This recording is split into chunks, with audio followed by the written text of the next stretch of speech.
floods and famine, tornadoes and war, an airplane crash, or an earthquake. Natural disasters and man-made catastrophes, events that can cause enormous loss of life, destruction, and hardship. In desperate hours, you'll become an eyewitness to some of the most noteworthy disasters of the last 100 years. The Earth really moves in this episode as we look at one of the most devastating of all natural cataclysms, the earthquake, in all its destructive power. Of all the natural disasters we'll look at in this episode, none release more sheer destructive energy than an earthquake. After all, it takes a great deal of the Earth's energy for two of its magnetic plates to grind against each other long enough that they go snap and jolt the planet's outer crust for hundreds of square miles.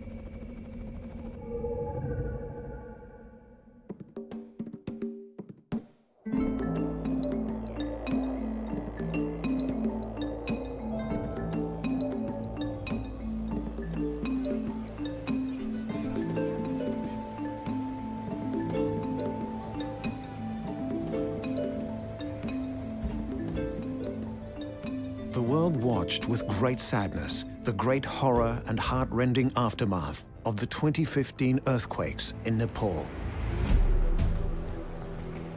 The April 2015 Nepal earthquake, also known as the Gorkha earthquake, was responsible for over 8,000 deaths, with injuries many times over that.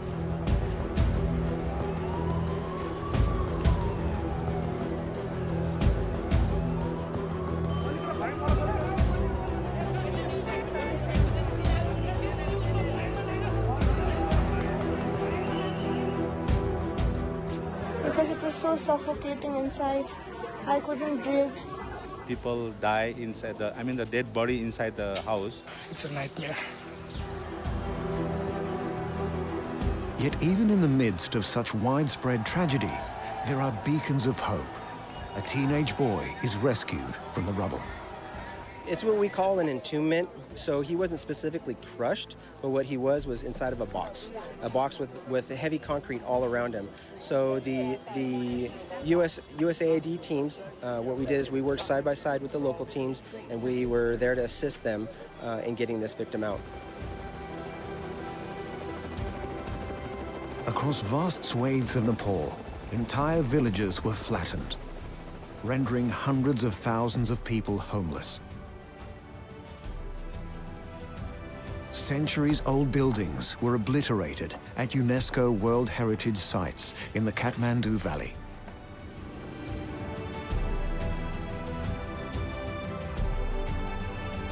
The April 2015 earthquake also triggered an avalanche on Mount Everest, killing at least 19 and making for the deadliest day on the mountain in recorded history.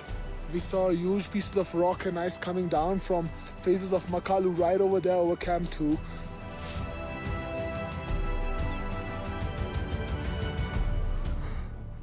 Well, I'm pretty well fucked. I fell through that hole. Thankfully, I didn't keep falling that way. I got trapped here instead. On this ledge, my arm I can't use. Another sign of distraction. People going through the rumbles, trying to figure it out. Is there anything left? The initial earthquake's magnitude was registered at 7.8. It was followed by continuous aftershocks within 15 to 20-minute intervals. Aftershocks can occur from days to weeks to months and sometimes even years after the main shock. So, I mean, it's within the time period for sure to expect aftershocks like this. The capital city of Kathmandu, situated on a block of crust around 120 kilometers wide and 60 kilometers long, reportedly shifted 3 meters to the south in under 30 seconds. Thanks to this breathtaking footage, we can eyewitness this terrible tragedy.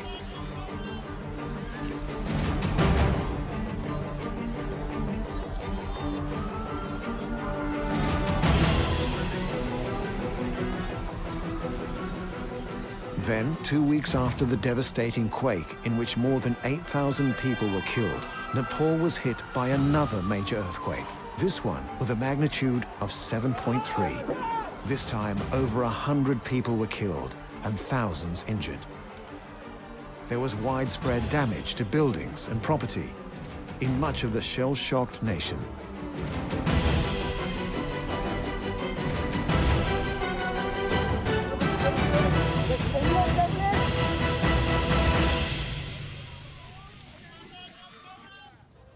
Earthquakes have always been with us, but it is really only in the last 50 years or so that their devastating impact has been captured so vividly, not only in photographs, but in moving images broadcast around the world, at first via television, and in the last 20 years or so over the internet.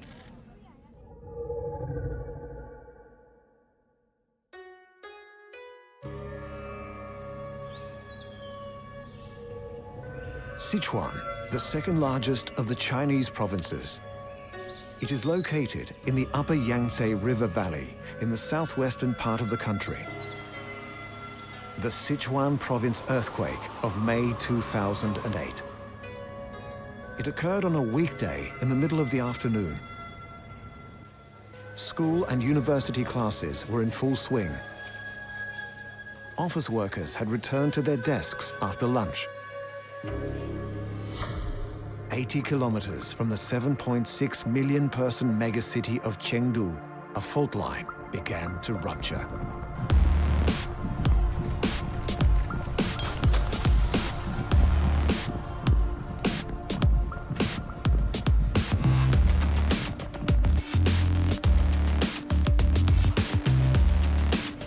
The resulting 7.9 magnitude earthquake in western China's mountainous Sichuan province would kill well over 8,000 people.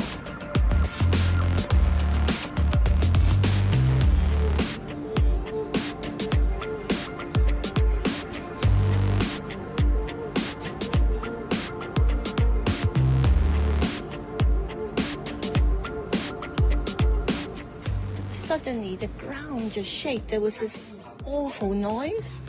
And at first we thought maybe somewhere there was a landslide or something. We never imagined it was an earthquake. It just wouldn't stop. And it got louder and louder, and the rocks were just being thrown down the mountains at us.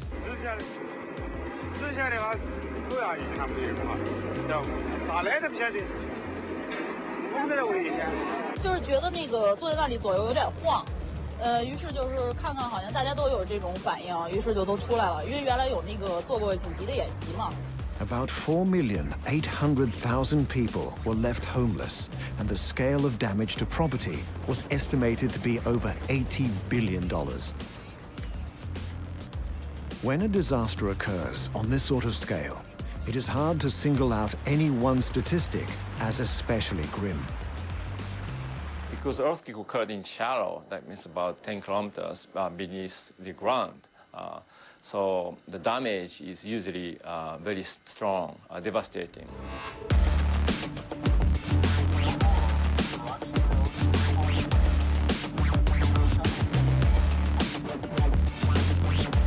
In the 2008 Sichuan Province earthquake, an estimated 10,000 children were trapped under rubble when school buildings collapsed.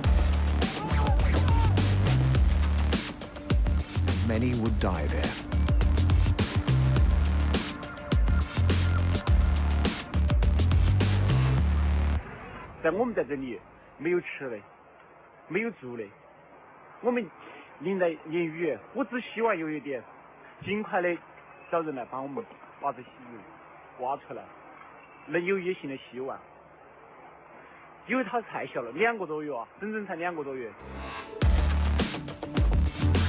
Unsurprisingly, there was a public outcry.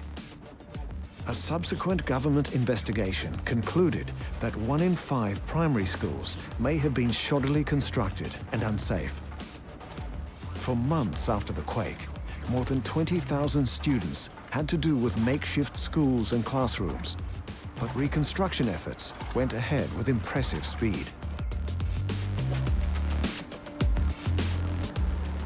But no amount of reconstruction could erase the memories of those desperate hours in May 2008.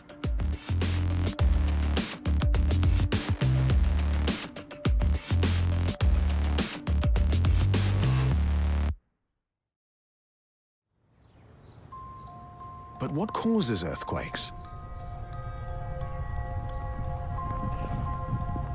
When people talk about a seismic shift, what are they actually talking about? At the very bottom of the oceans lie the uppermost layers of the surface of our planet.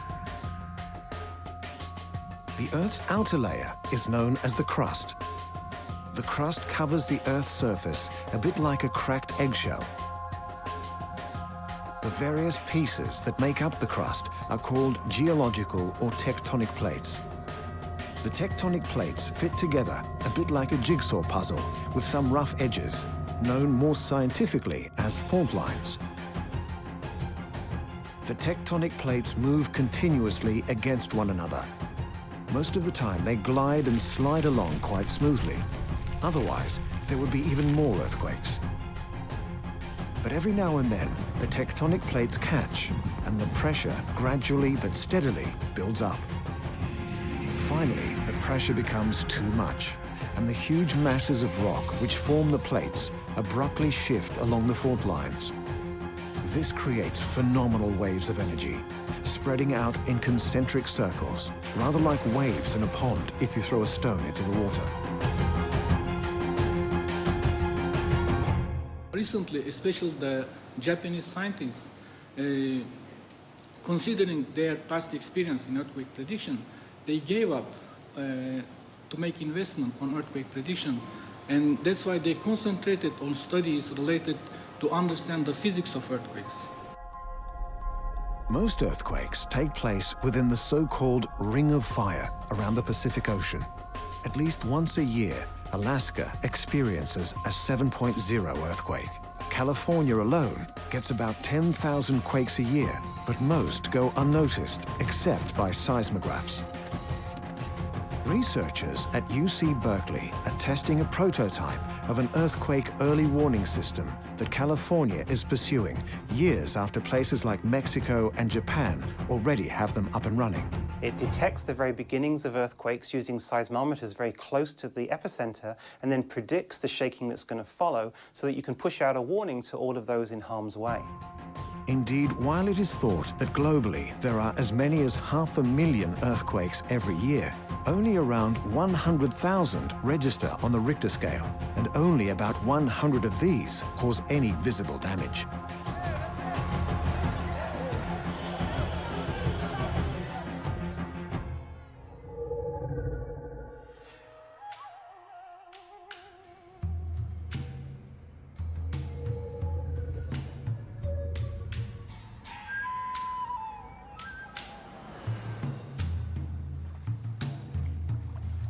It was during the first golden age of television, on an evening in May of 1960 in Chile, as this newsreel footage shows, that all hell broke loose.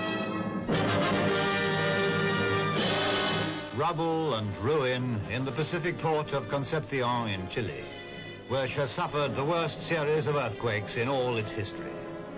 Details of the damage cannot reveal the extent. The 1960 earthquake in Chile was the largest of the 20th century. The so-called rupture zone was estimated to be around 1,000 kilometers in diameter, from Lebu in central Chile to Puerto Aysén in the extreme south of the country. The severest destruction in Chile occurred in the Valdivia-Puerto Montt coastal region. Practically every building in the port town of Puerto Saavedra was destroyed by waves reaching heights of 11.5 meters, which carried the remains of houses as far as 3 kilometers inland.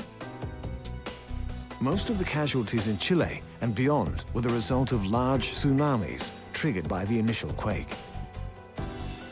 As touched on, the so-called rupture zone was some 1,000 square kilometers, but the reverberations were literally felt across the Pacific Ocean. There was destruction on Easter Island, in the Samoa Islands, and in California.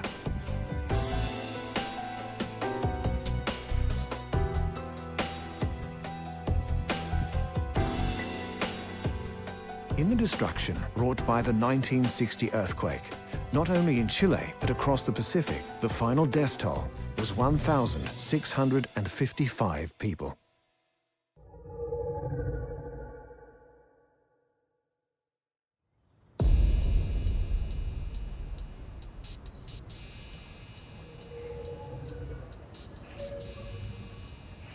In terms of sheer human cost, the worst earthquake of modern times occurred in Haiti on a January evening of 2010. Death toll estimates begin at about 220,000 people. By the end of the day, at least 52 aftershocks measuring 4.5 or greater had been recorded. An estimated 3 million people were affected by the quake.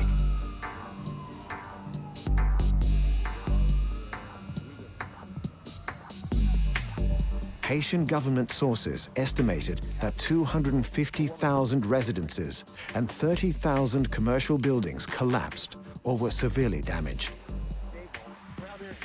The earthquake caused major damage in Port-au-Prince, Jacmel, and other settlements in the region. Several notable landmark buildings were significantly damaged or completely demolished, including the Presidential Palace, the National Assembly Building, and the Port-au-Prince Cathedral.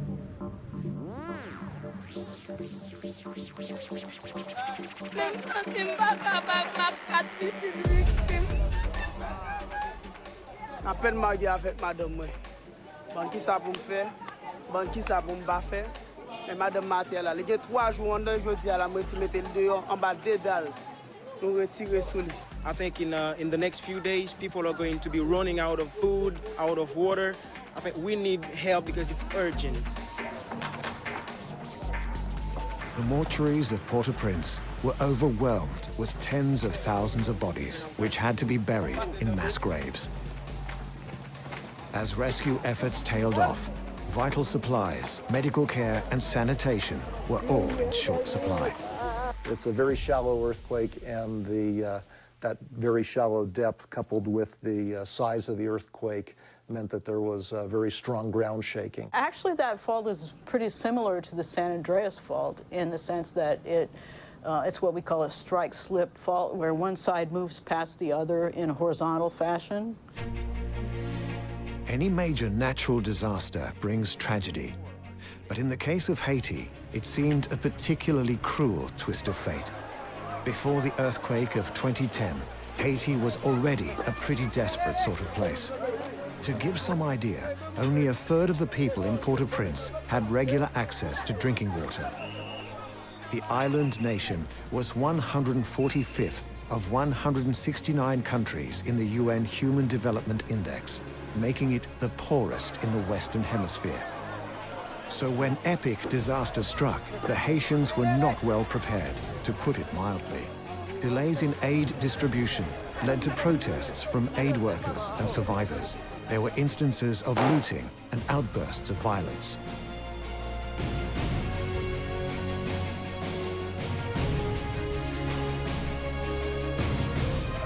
The US and many other countries eventually responded to appeals for humanitarian aid. I have directed my administration to respond with a swift, coordinated, and aggressive effort to save lives.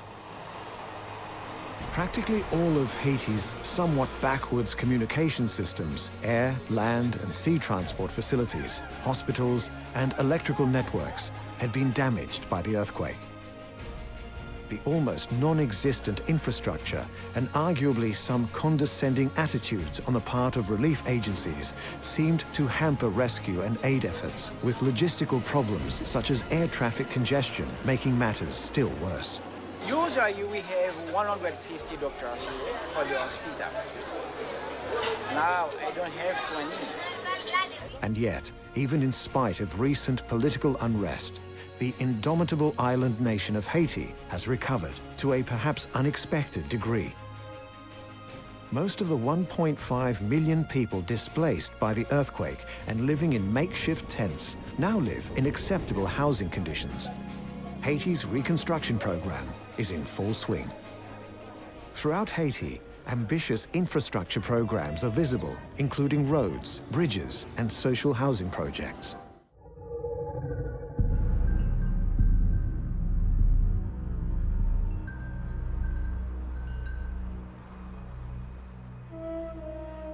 Like beleaguered Haiti, you would think that Kashmir, the setting of a prolonged, sometimes violent border dispute between India and Pakistan, already had enough problems. But a massive earthquake on October 8, 2005 only added to the province's woes. The devastating earthquake shook the western Himalayas and adjoining regions in the morning.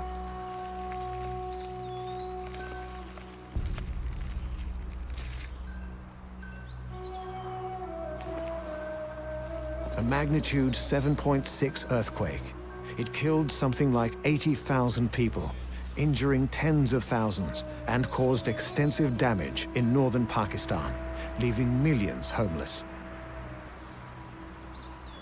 आज सुबह इंतहाई शदीद किस्म का झटका ज़लज़ले का लगा है और हम फौरी तौर पर तमाम लोग जो बच्चे भी सोए हुए थे इधर-उधर उठकर बाहर आ गए और काफी देर तक ये झटके महसूस हुए और आज तक ये ऐसा ज़लज़ला हमने नहीं देखा।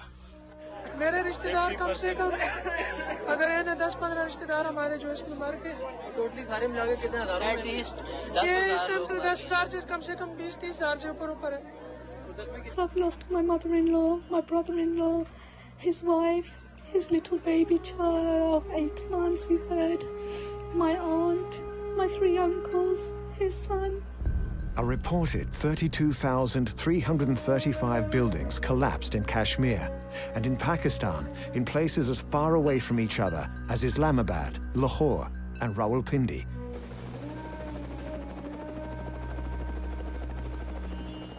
Across the border in India, at least 1,300 people were killed and 6,000 injured.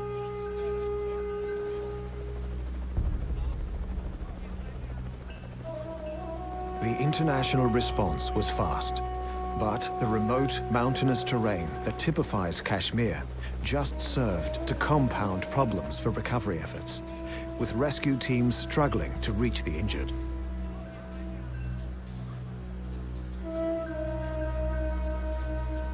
As you can see, it's total devastation, and we're here to do what we can. We've just taken one live man from the house behind me now, and he's off to hospital, so we're going to pack up our stuff and go and look for somewhere else now. We're struggling because of the remoteness, we're struggling because of logistics, we're now struggling because of the weather and the terrain. You know, as a human being, as a human professional, these are absolutely desperate times. You know, we had torrential rain last night. I spoke to the General this morning at 2,000 meters here, which isn't far from here. Temperature was -3. These people were outside. They were wet. They're now cold. We're going to have people dying. We're going to have people coming down with diseases. Landslides and rockfalls damaged or destroyed mountain roads and highways, cutting off access to the region for several days. Even with today's technology, such as laser beams which detect plate movement, and a machine called a seismometer, earthquakes are still difficult to predict. As for being prepared, earthquake-proof buildings and roads, plus training in earthquake drills, all have their merits. Many a life has been saved in this way. But there are limits, especially when you take into account the awesome power of nature. Learning to live each day in the knowledge that desperate hours might just be around the corner is a vital part of what makes life so precious.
fires, tornadoes, volcanoes, tidal waves, meteorites.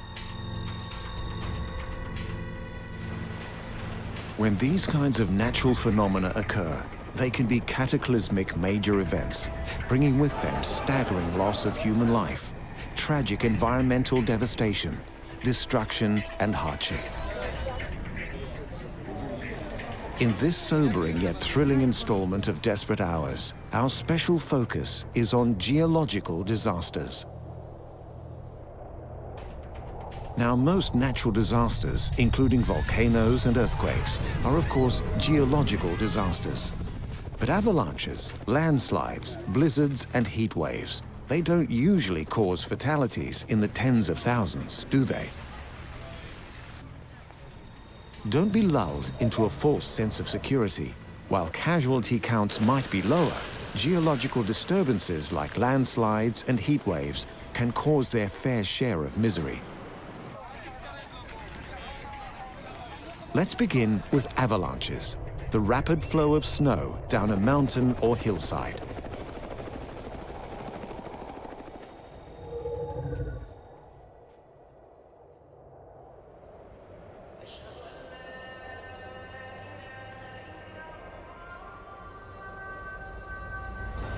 Afghanistan.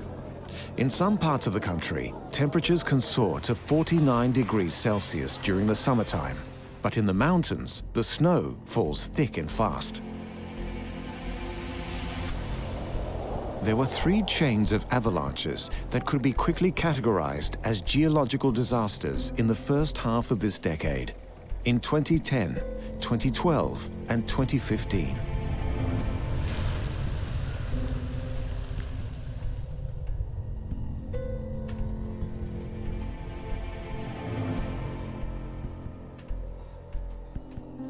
The most recent avalanches in 2015 in Afghanistan's Panjshir Valley were virtually in a category of their own. Avalanches some 40 meters high totally submerged homes and entire villages. The hardy mountain people that live in this region had not seen anything as bad in 30 years. Over 280 people were killed, with many more injured and traumatized. As always with avalanches, but particularly in the Panjshir Valley, rescue and aid teams had to reach places not easily accessed at the best of times.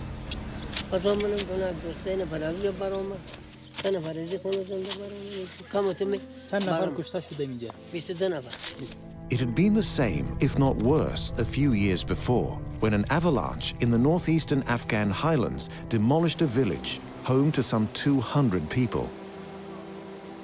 Most of the village was simply caked in snow. The nearest hospital was across a national border in neighboring Tajikistan. This is a place where most travel is either on foot or horseback, though of course there are some four-wheeled vehicles. But nowhere was safe when snow fell in a massive dump from just 40 meters above. به تعداد 157 شهید انتقال داده شده و تعداد شهدا به می تعداد 157 رسیده. در این 157 135 تن جسد توسط پلیس پروان کشیده شده و متبقی 80 توسط پلیس بغلان به طرف بغلان انتقال داده شده. Nearby villagers offered what help they could, but outside help only came days after the avalanche, when people from Darwaz district and 25 aid workers from Tajikistan arrived on the scene.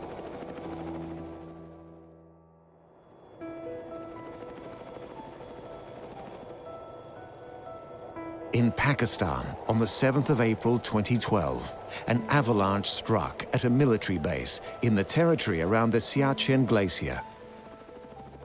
140 soldiers and civilian contractors were trapped under deep snow. Hopes were high they'd eventually be saved.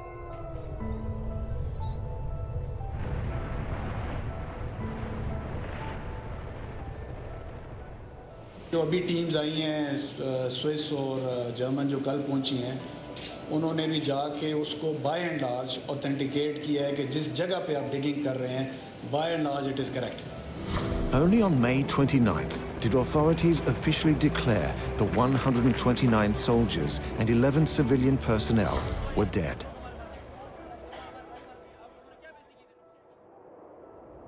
Nepal is renowned for its mountains, especially Mount Everest, the largest mountain in the world. On Saturday, the 25th of April 2015, an earthquake in Nepal set off an avalanche on Everest, killing dozens.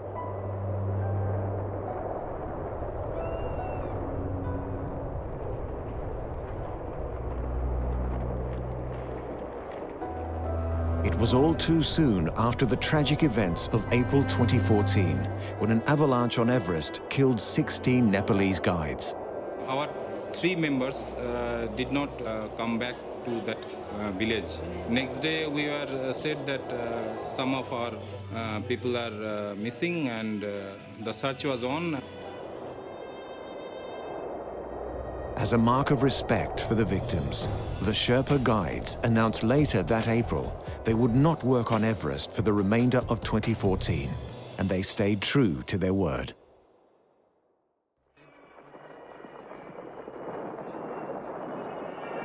Where were you in '62? With any luck, nowhere near Mount Huascaran in northern Peru. Because that's when a tidal wave of snow, ice, and boulders swept down from Peru's highest mountain onto the village below, killing around 3,000 people and displacing thousands more in the region.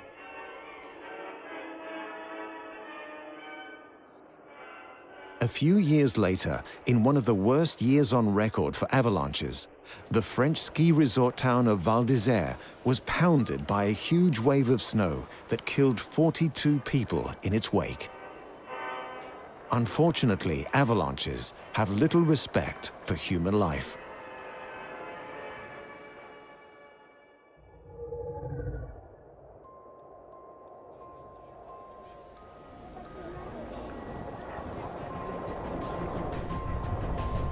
Neither does the landslide, another geological phenomenon, one that includes quite a broad spectrum of underground movements, such as rockfalls, the collapse of hillsides and slopes, and shallow debris flows. These can all be considered landslides.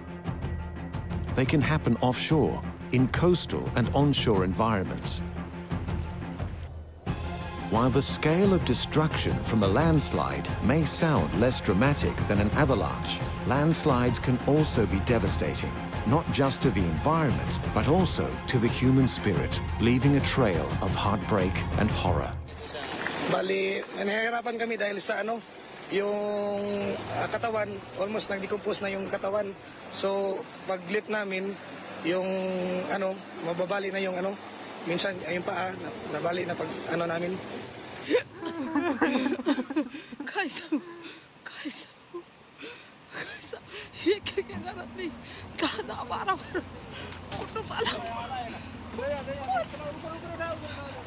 Durmiendo cuando llegó la avalancha y le pegó, le tumbó la pared de la casa atrás y sacó todo para afuera y nosotros arreglamos muchachos y salimos corriendo. Who needs an avalanche? It's staggering when you consider the damage caused by landslides alone.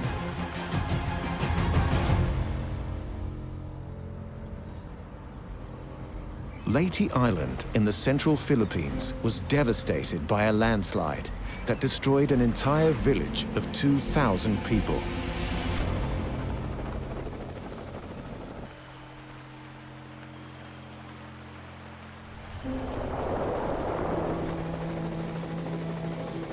The people living around the island's tropical mountain terrain had suspected a landslide or avalanche was imminent. For weeks, they had evacuated their village. But when the heavy rain from a typhoon finally subsided, they returned to their homes. Only days later, tragedy struck. Hundreds buried alive by the slide. The impact was devastating. Huge difficulties were encountered by rescue teams trying to identify where people were buried and in keeping themselves safe, let alone finding survivors. Mugayad ko nila basig makita nila mga patayng lawas ba. Sa akong pamilya, importante nga akong pamilya ba. Mga didam ko nila nga mugayad ginto, uban ko. Patay buhay uban ko. On July 30th, 2014, in an Indian village called Malin in the Maharashtra province, around 100 people were killed by a landslide.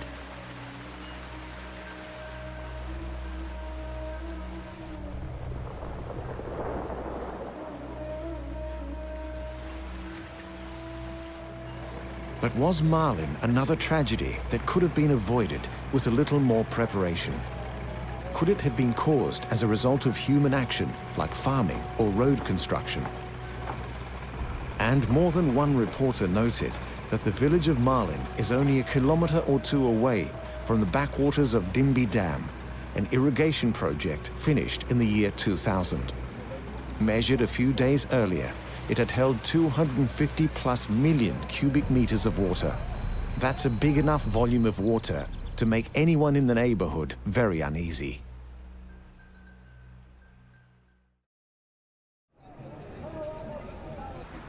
A year later, in northwest Colombia, it wasn't the folly of man responsible for landslides, but the sheer volume of rain. It was that which was responsible for landslides that killed more than 80 people, with mud rushing into houses and smashing bridges.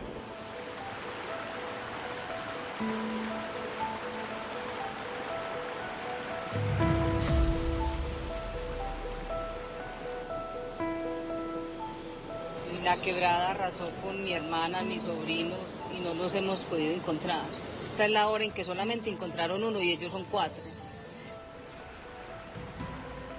The random cruelty and wanton destructiveness found in nature is truly overwhelming.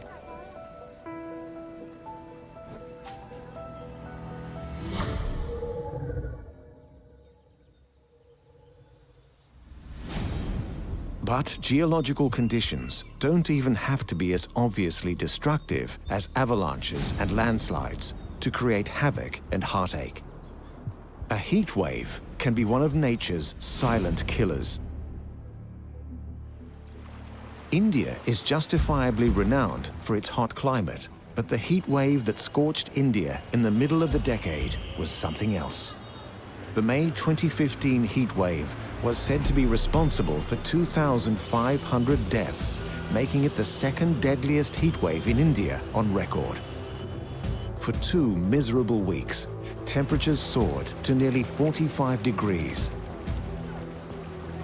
In New Delhi, the 45-degree heat actually started melting roads.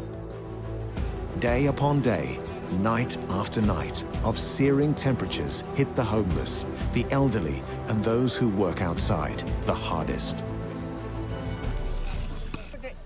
गाड़ियाँ खराब हो रही हैं, overheat हो रही हैं गाड़ियाँ गर्मी की वजह से, पसीने बार-बार आना, गला सूखना, प्यास लगनी बार-बार, यही जनरली सारी प्रॉब्लम गर्मी में काफ़ी हो रही है. With the temperature reaching to 47 to 48 degrees Celsius too in some areas.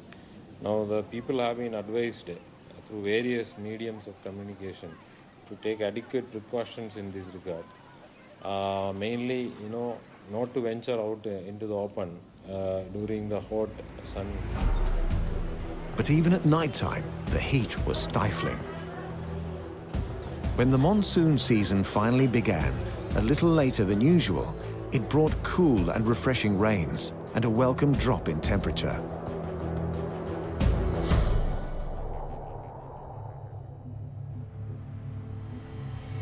These climatic effects are being felt in the United States as well.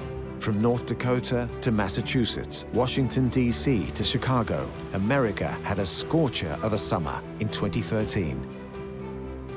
Temperatures in most U.S. states rose above 32 degrees Celsius, and the humidity certainly didn't help matters. Some people, especially those on vacation, managed to find ways to make the most of the sizzling hot temperatures. but it was no day in the park for practically anyone who had to work outside all day. 105 degrees, stifling heat, sun barreling down on you.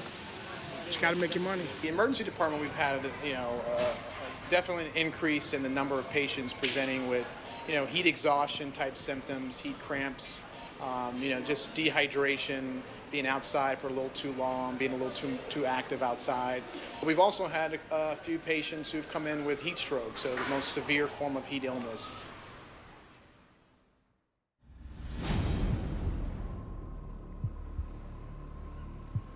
Of course, there are times when a heat wave is not quite so severe. People in Britain can look back with nostalgia to the lazy, hazy summer days of 1957, when the whole country experienced unusually high temperatures, up to 36 degrees Celsius throughout the entire month of June. Ah, the good old days in the UK, when a swimming costume just meant rolling your trousers up and sunblock meant tying a handkerchief around your head. Even heat waves had better manners in those days, it seems. But geological disasters and disruptions come in all shapes and sizes.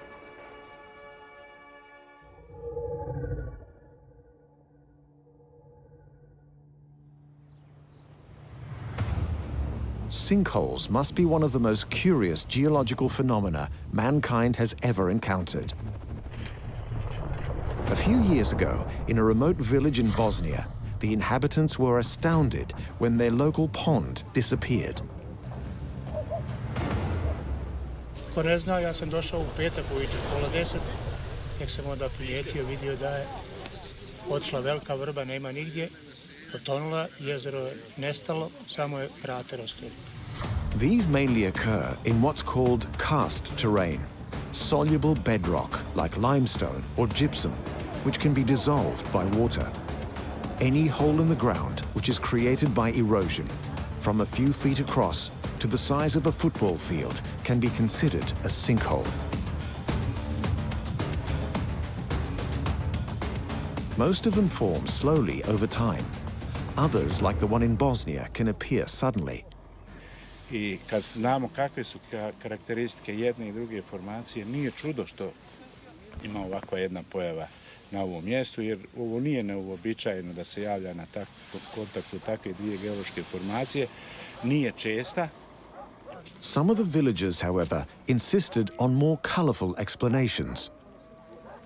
Hasan je umro, ostalo iza njega nakon mjesec i po dana je sve ode.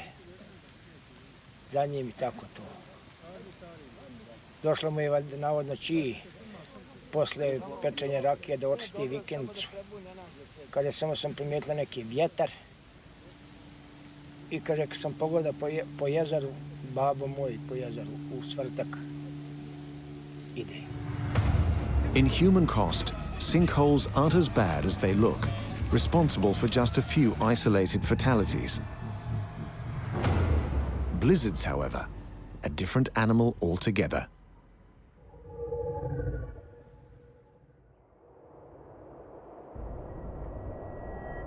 A blizzard is a severe snowstorm with winds in excess of 56 kilometers per hour and almost no visibility for more than 3 hours. Blizzards can also occur after snowfall, when high winds cause whiteouts, fallen snow blowing around, and snowdrifts, huge mountains of snow, which decrease visibility.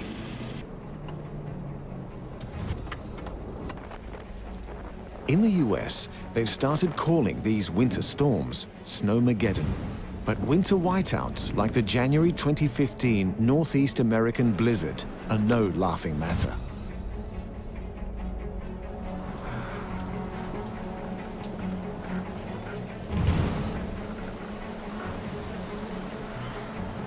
Juno, the unofficially named winter storm, was one almighty nor'easter that affected Canada and the central and eastern United States, and eventually parts of Greenland and Western Europe.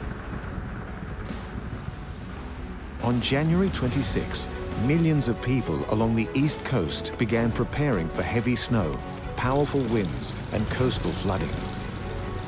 with a blizzard warning issued for a 400-kilometer stretch of the Northeast, including New York City and Boston. People were expecting the worst, and in many cases, they got it. There were, however, notable exceptions. When Juno finally hit, it wasn't quite with the ferocity expected. Now that said, 83 centimeters of snow fell in parts of northeastern Connecticut. Providence, Rhode Island got 43 centimeters of snow, and Portland, Maine was covered in over a meter of the white stuff. The Boston area was buried in more than 60 centimeters of snow.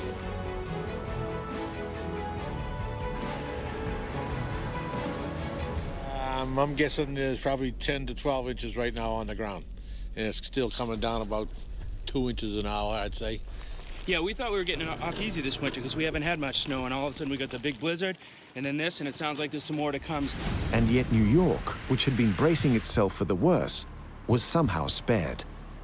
American meteorologists apologized for their big miss after the Big Apple was largely spared by Juno, with a not unusual January overnight snowfall of around 15 centimeters. With cars banned from the roads and public transport shut down, the city that never sleeps looked like a ghost town. But it's surely better to be safe than sorry. That same year, the holy city of Jerusalem was covered by a resplendent white blanket after the worst snowstorm there in decades.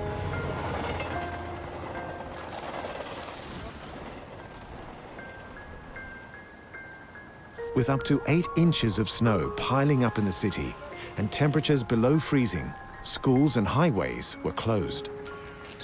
A storm like that, I don't remember for a long time, and I'm living in Jerusalem for 38 years, and didn't see such a snow. It was actually the most snow the city had seen since 1879. Jerusalem was brought to a standstill, and at the height of the storm, power cuts left 60,000 homes without electric heating. For the old people, it's worse. Like for us, it's really fun because we don't get snow, but for old people, I think it's really hard, especially with all the electricity network collapsing and a lot of people got jammed in cars. So luckily, no one died. Perhaps few people would choose to rhapsodize about the British climate, but actually, most of the time, it's quite mild and temperate. But in 1978, the southern and western parts of the United Kingdom were battered by blizzards and congested by snowdrifts. Many people were trapped in their homes for days. In Yeovilton, in the West Country, the military were called upon to fight with General Winter. Rescue operations were mounted by all 3 branches of the armed services, mainly consisting of dropping off food and supplies and airlifting the seriously injured to hospitals.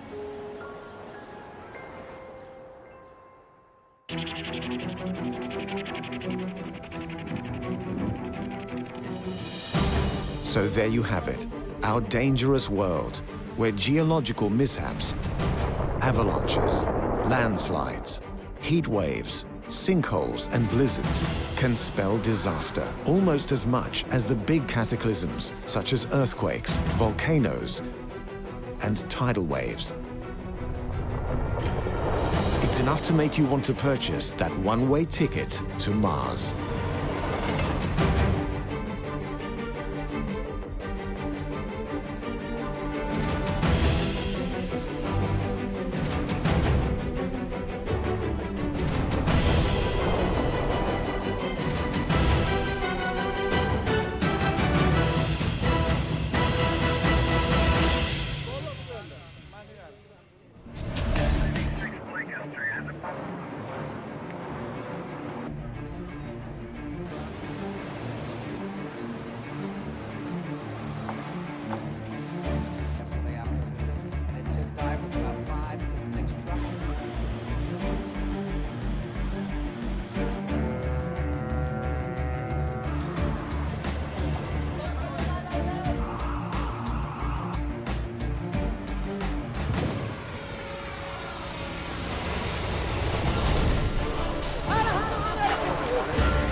extraordinary events causing great loss of life, damage, or hardship, like a flood, a tornado, an airplane crash, or an earthquake. Awesome reminders of the terrible power of nature and grim lessons in mankind's capacity for destruction. In desperate hours, you'll be an eyewitness to some of the greatest disasters of the last 100 years. In this episode, we contemplate from a safe distance the lethal majesty of volcanoes, one of the planet's most destructive as well as spectacular natural forces. It is estimated there are up to 4,000 volcanoes on Earth, of which annually about 50 are active volcanoes above sea level, emitting in their eruptions millions of tons of dust, ash, and gases, and endangering the lives and property of millions of people.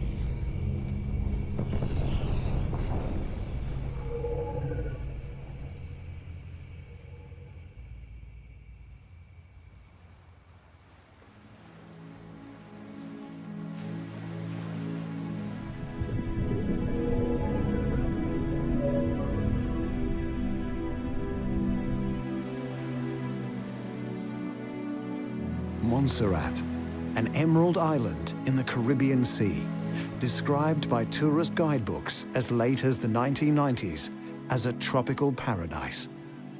The beauty of Montserrat must have enchanted voyagers already in 1493, when it was discovered by Christopher Columbus. It was the volcano that changed the tropical paradise into hell on Earth. Although geologists believed that the Soufriere Hills volcano was inactive. On 18 July 1995, after 4 quiet centuries, this sleeping giant suddenly awoke. The subsequent huge eruption spewed out large volumes of pyroclastic material over a radius of 15 kilometers. The following apocalypse especially hit the capital city of Plymouth, which will never forget this day. Plymouth was buried in several meters of mud and ash. The day changed into night. The quiet atmosphere of a town carelessly bathing in the sun just a while beforehand suddenly changed into the worst nightmare. Look up, and what I saw when I left the cattle running, I ran away from the mountain coming down.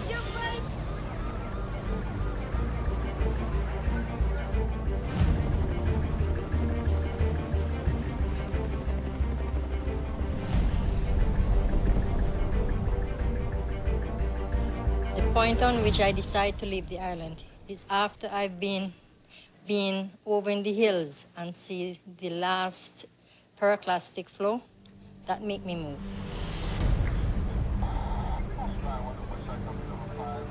Two-thirds of the population had to be evacuated, hastily leaving their homes, which most of them never returned to.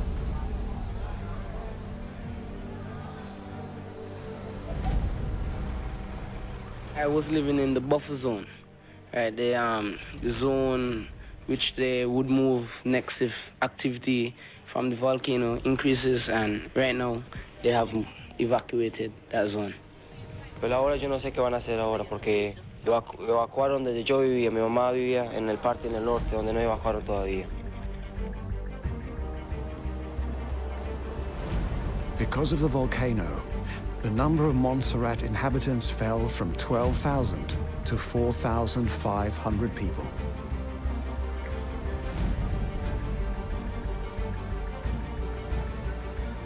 However, none of the people who refused to leave their beloved Caribbean island knew that the fury of the volcano was not over. Almost 2 years later, on 15 June 1997, a new explosion shook the volcano with a subsequent outburst of magma. Flows of lava literally ate into the hill on its way, and again, a massive mud flow covered the capital, Plymouth, and surrounding villages. Frightened people watched as lava flowing down the volcano slopes flattened villages and burned houses.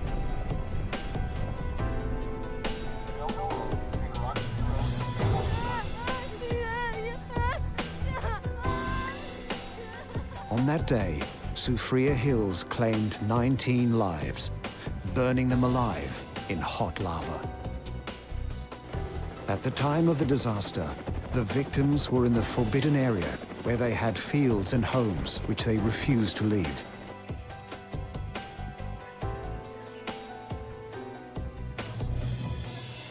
They took the risk and were unlucky, which cost them their lives.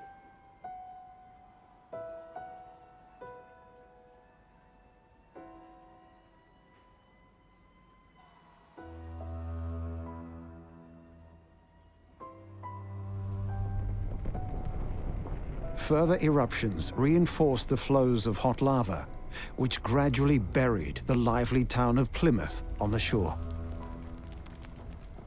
The formerly vibrant and easygoing town now witnessed apocalyptic scenes of destroyed streets covered in endless grey.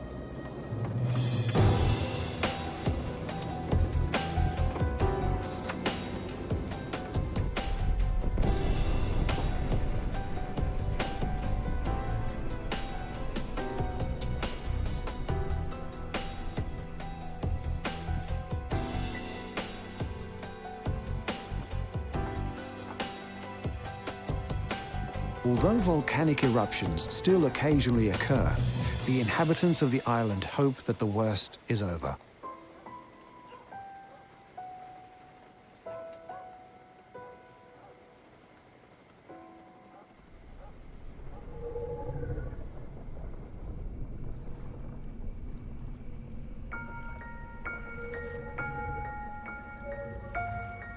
Iceland is known as the land of ice and fire.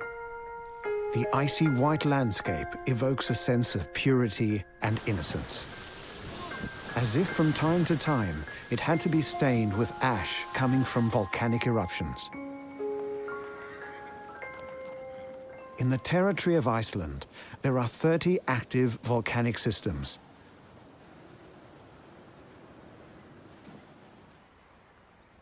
Iceland is located at the top of the Mid-Atlantic Ridge, where two different tectonic plates meet. This contributes to the very intense volcanic and seismic activity in Iceland, which is not to be found anywhere else on Earth.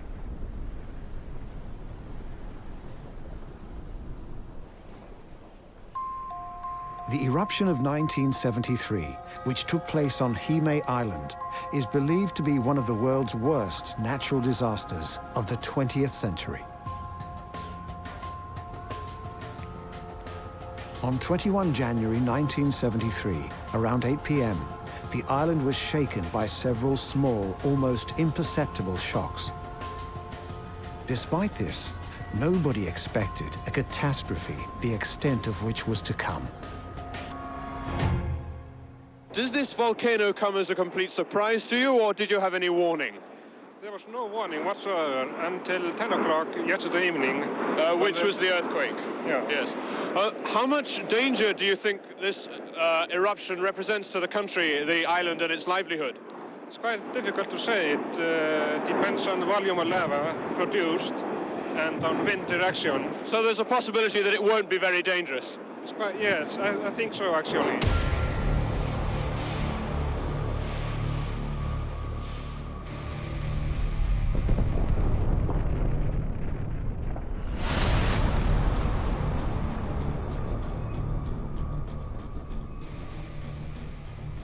At 2 a.m. on 23 January 1973, a new crack appeared in the eastern side of the volcano Eldfell, whose name means Mountain of Fire in Icelandic.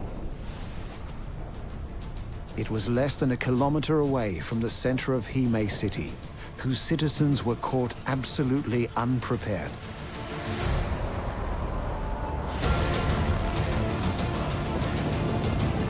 Red-hot lava started to flow from the crack at appalling speed.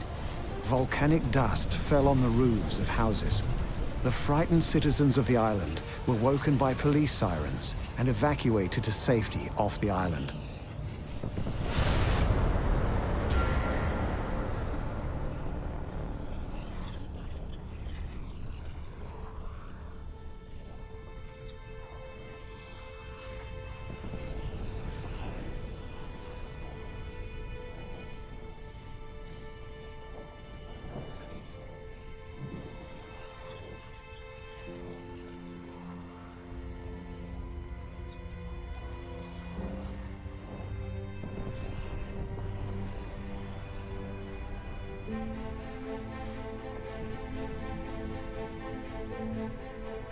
They were lucky. They were all successfully evacuated in time. As there had been a strong storm around the island the previous day, most of the fishing boats had stayed in the harbor. They were used to save lives. Older and helpless people were transported by air, others on the boats. They watched as streams of lava flowed through the streets of their town, destroying their houses and property, ruining their lives.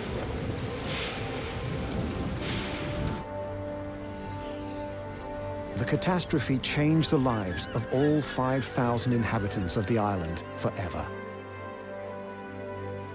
Many have never returned for fear of further eruptions, and others have had to start life again from scratch. Recently, we were again reminded of the power and presence of Icelandic volcanoes. The volcanic eruption of Eyjafjallajökull in 2010 resulted in a vast volcanic ash cloud, which blocked air travel throughout Europe. Today, most of the UK remains covered by the ash cloud. Eruption, it may stop tomorrow, but it may continue to disrupt air traffic for weeks or months. We don't know anything. We don't know how to get home. We don't know how to get any information about what to do. And we don't have anywhere to stay.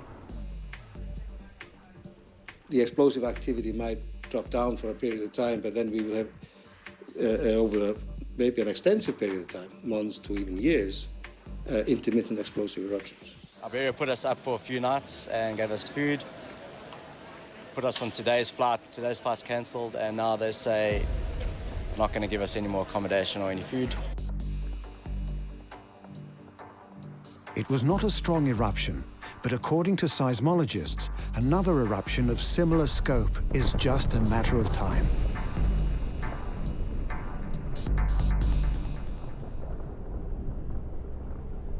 Volcanic eruptions have always fascinated and terrified people.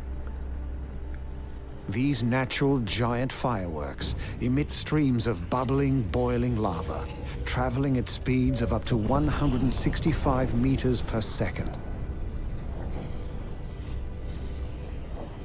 As the lava spreads out in a breathtaking show, it can cause destruction, death, and doom. This flaming, bubbling hell turns into vast streams, a lethal mixture of volcanic ash, solid lava, mud, and water, which sweeps down the mountain slopes like an unstoppable river.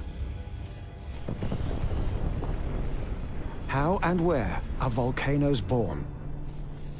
They begin life at a depth of between 80 to 220 kilometers below the Earth's surface, in a place known as the asthenosphere. The asthenosphere is actually a viscous mantle of the Earth, which allows for the movement of the Earth's lithospheric plates.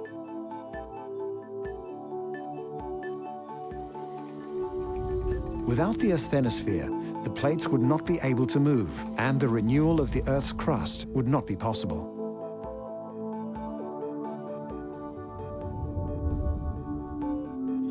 Where the plates touch each other, slide past one another, move under or over one another, this is where the Earth's crust is so broken that magma can find its way up to the surface. This is how a volcanic crater develops.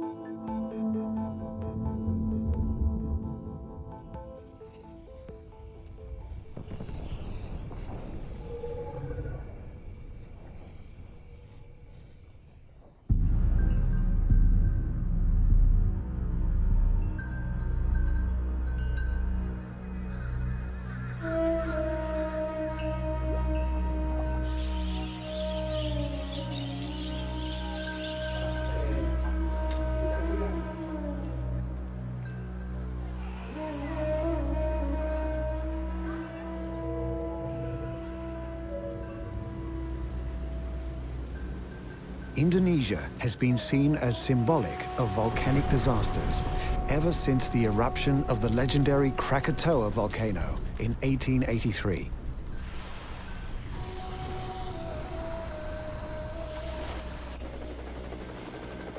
This land, like Iceland, is referred to as the land of volcanoes and lies in the Sunda Strait, where there is frequent strombolian activity.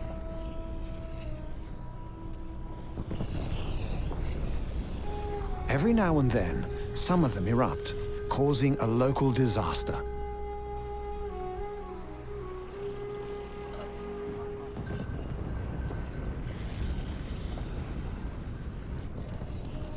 The same applies to Merapi volcano, literally meaning fire mountain in the local language, is arguably Indonesia's most dangerous volcano, with a history of deadly eruptions.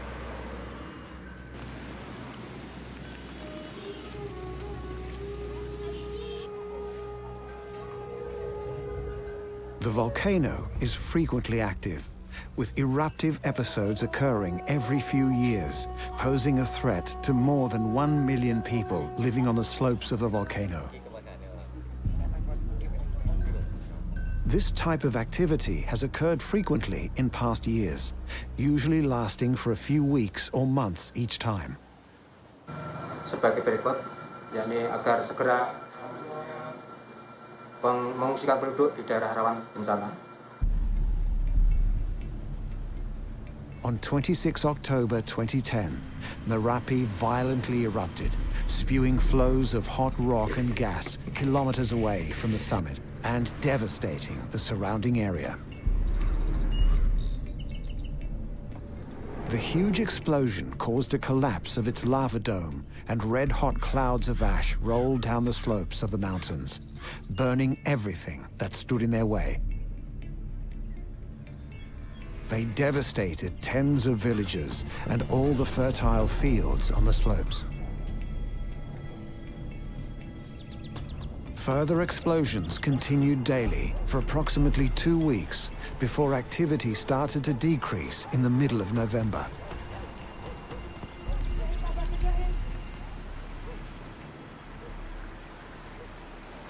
Like in '94, it was a dome collapse, and the seismicity and also the deformation, there was no signal.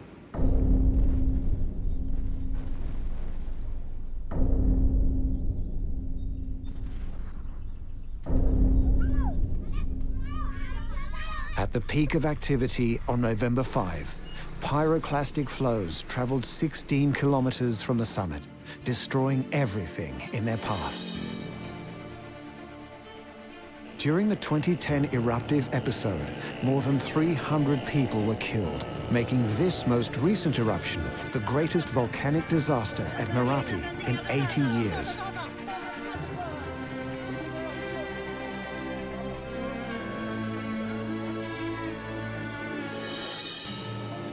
Over 300,000 people were evacuated from their homes within a 20-kilometer radius of the volcano and moved to temporary shelters in safer areas, away from the fiery reaches of the volcano. Saya kesini karena kena abu dari Merapi itu. Lantas saya menjadi sesak napas dan pusing. Ya dari apa dampak dari Gunung Merapi ini ada debu, terus ya ada riwayat tekanan darah tinggi juga ya.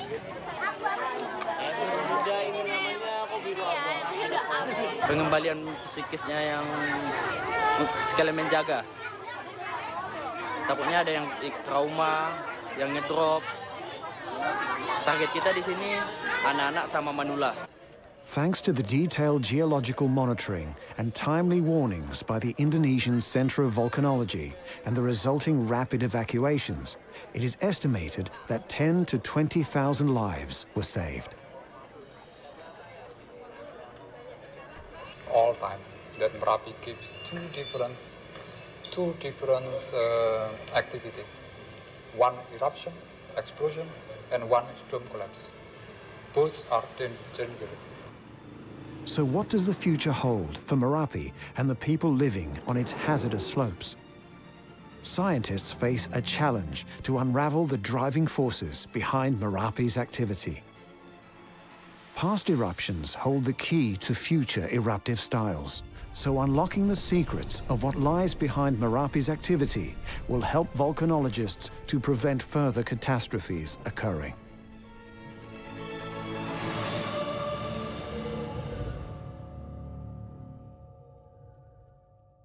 The devastating explosions accompanying volcanic eruptions can completely destroy prosperous ecosystems and whole civilizations. One such volcano is Mount Nyiragongo, elevation 3,470 meters in war-torn Congo, whose last eruption occurred in January 2002. In that eruption, lava appeared on the surface directly at the edge of Goma city in Minigi, where it started to flow out of the earth and cut the city in two.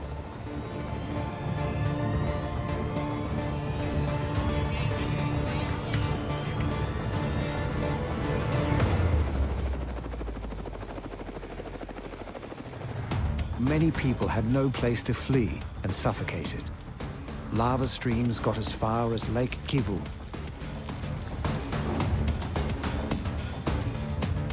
The number of victims reached about 100. Thousands of people lost their homes.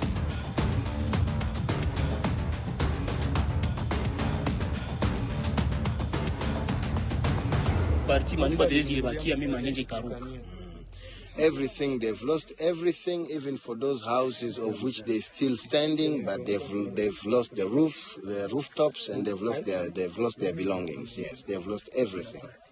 Maisha yao papa jinsi tuko unaona maisha hakuna. Mbele watoto walikuwa nasoma. Lakini leo hawasomi, wana vitu vyote vilirungura, masomo ilirungura. Na kwenye masomo inawachilia ni masomo ya kulipa, kazi hakuna. Ndio sasa tunaona akose Mungu akatusaidia mwasiku yenye nakuwa mbele. My house is still down. Now I don't know what I can do. Now I don't know why my family was going. Now I try to see some way if I can find to him. Nyiragongo is one of the most active volcanoes on Earth.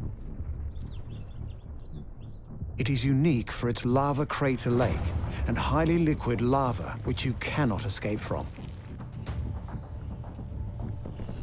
Experts warn that if Nyiragongo shows its true power, Goma city, with its 1 million inhabitants, will become a contemporary Pompeii.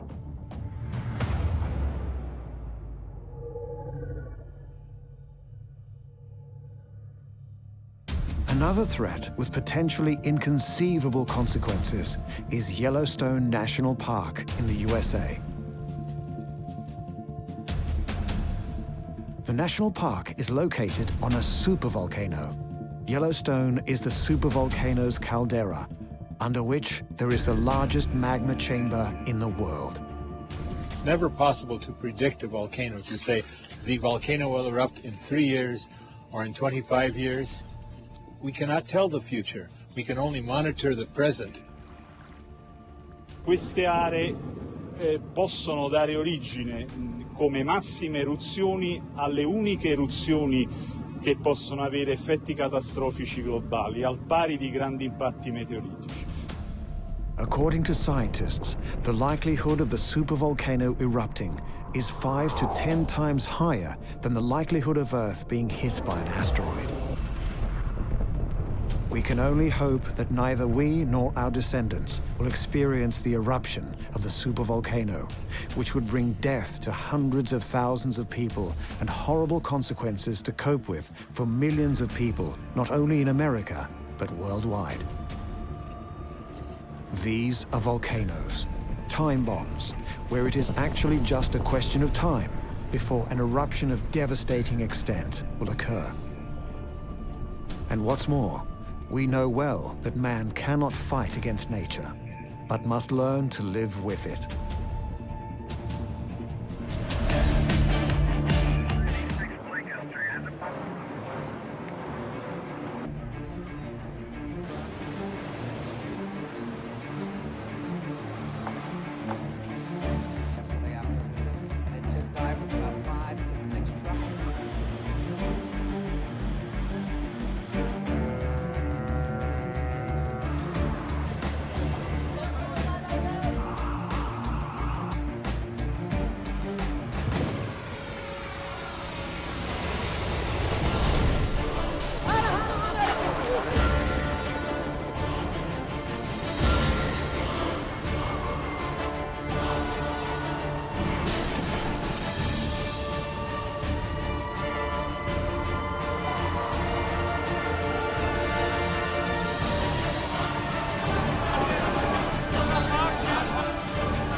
force majeure, also known as acts of God.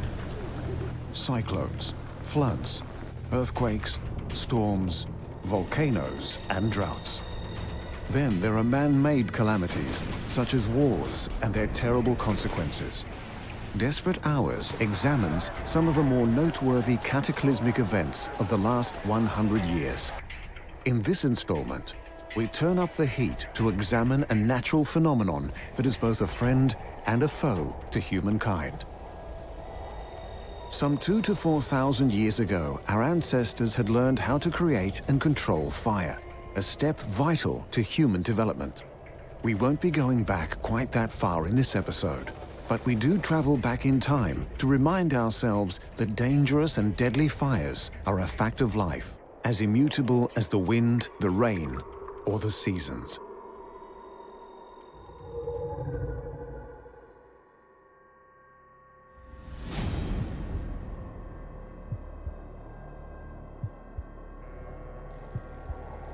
In Australia, bushfires are an inconvenient fact of life, but now and then they spiral into tragedy on a national scale.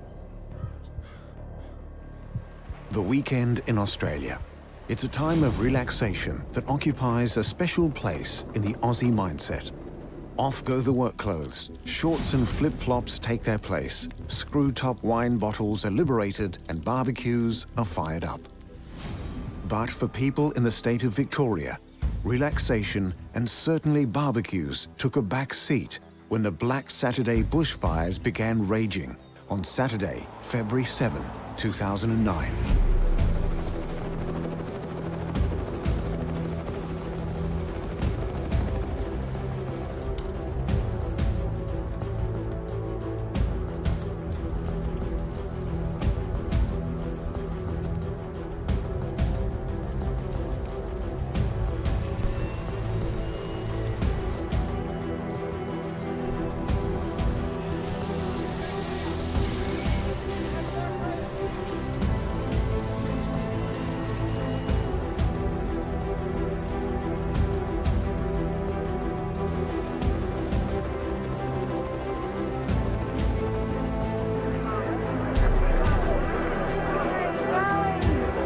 You've got no idea. It's like Armageddon. Everything you see in a movie, it's just terrible. Absolutely terrible. Couldn't do much really because for safety reasons we just couldn't go into the bush too long because we've got to worry about our own safety. Oh, there's heaps of devastation, but as far as what's happening now, it's quiet. Indeed, the fires began on a day when several places in Victoria recorded their highest temperatures in 150 years. Since 1859, when the keeping of such records began. Spoken of today as Australia's worst ever bushfire disaster, the fires resulted in the deaths of some 173 people, with over 400 people injured, many of them seriously. Following the horrific events of February 7, 2009 and its repercussions, the day has become known forever as Black Saturday. The people will cope. We've all had our cries and we'll have that for a long time yet, but to lose friends, children, a lot of people are not going to come back. As with any tragedy of this scale, the ray of hope came from the fact that help and assistance came from across the globe. Pemberian bantuan $1 juta bagi upaya rekonstruksi dan rehabilitasi utamanya sekolah-sekolah yang terbakar, serta pengiriman 1 tim identifikasi korban bencana, disaster victims identifications dari Mabes Polri. Some of the fires are thought to have been started deliberately. Prime Minister Kevin Rudd said if arsonists were to blame, it amounted to mass murder. And anyone perceived as being in any way responsible was in for close scrutiny. Then, as now, however, no matter how bad things get, if you have to face a disaster, it's probably better to do so from the comparative advantage of a first-world economy.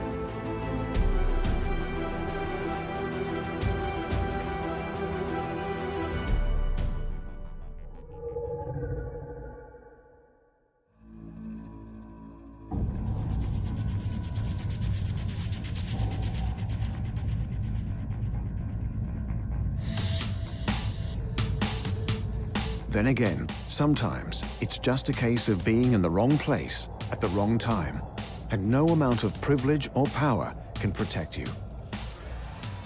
Case in point, the first years of the millennium, and a group of party people out to let their hair down to the sounds of Great White. Ring any musical bells? Well, Great White were a hard rock band with big hair that had a hit with Once Bitten, Twice Shy at the tail end of the 1980s. Still performing more than a decade later, they weren't quite drawing the same capacity crowds as in their heyday. Nonetheless, hundreds of people went to see them one Thursday night in Rhode Island at a place called the Station nightclub. Pyrotechnics were part of the band's act, but they had barely begun their set when stage props went up in flames, fire alarms went off, and over 400 people rushed towards the front exit.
A lot of smoke, and it was just like a stampede of people. So everybody just tried to get out, and they were jumping out the windows and out the front door. There were people on fire, and I've got a few friends that we still haven't accounted for yet.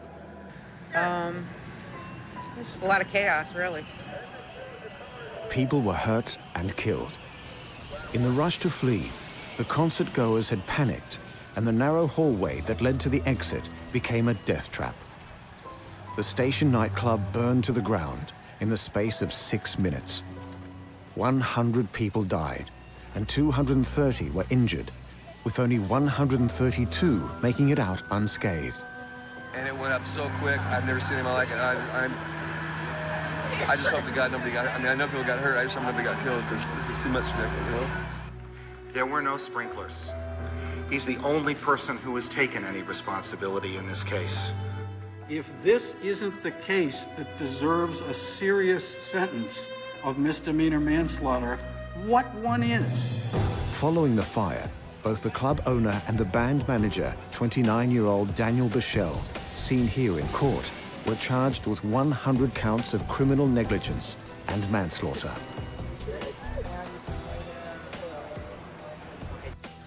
This court will therefore sentence you to 15 years at the ACI, 4 years of which to be served by you, with 11 years suspended. This singular tragedy did much to influence fire safety codes in the United States. The club had no sprinkler system, something which could have saved many lives.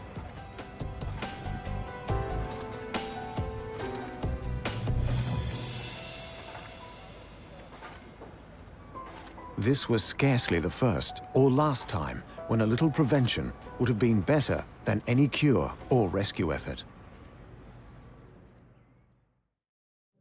What exactly is fire? Well, fire is most usually the visible result of a chemical reaction between oxygen and fuel of some kind. Gasoline or wood are two examples. Now, wood and gasoline don't just catch fire all by themselves, simply because they happen to be surrounded by oxygen in the atmosphere. For fire to occur, the fuel has to be heated until it reaches its ignition temperature. But whatever it is, be it lightning striking a tree or a match lighting the end of a cigar, if sufficient heat is applied to a flammable surface, Then combustion occurs, and there you have it, fire. Of course, fire has many uses, but when it gets out of control, the consequences can be dreadful. Some of the most common causes of household and workplace fires are arson, but there are many other causes, like children literally playing with fire, electrical or lighting equipment that is faulty or misused, fireworks celebrations that go terribly wrong, candles burning down and setting furniture and fabrics ablaze, household appliances that malfunction, such as air conditioning units and washing machines, and commonly, cigarettes left smoldering in ashtrays.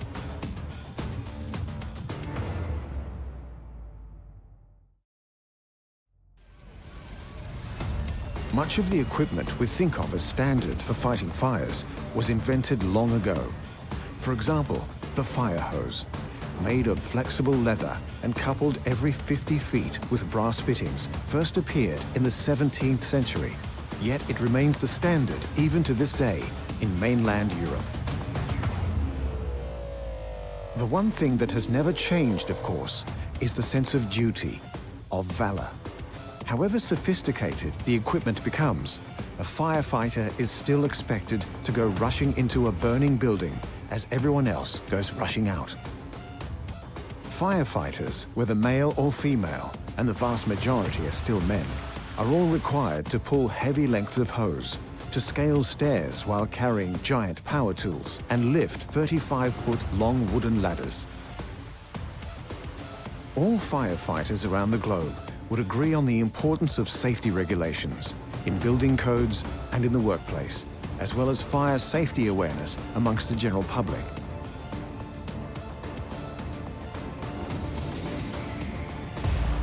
The job of a firefighter is already tough enough, without carelessness and ignorance making it even more difficult.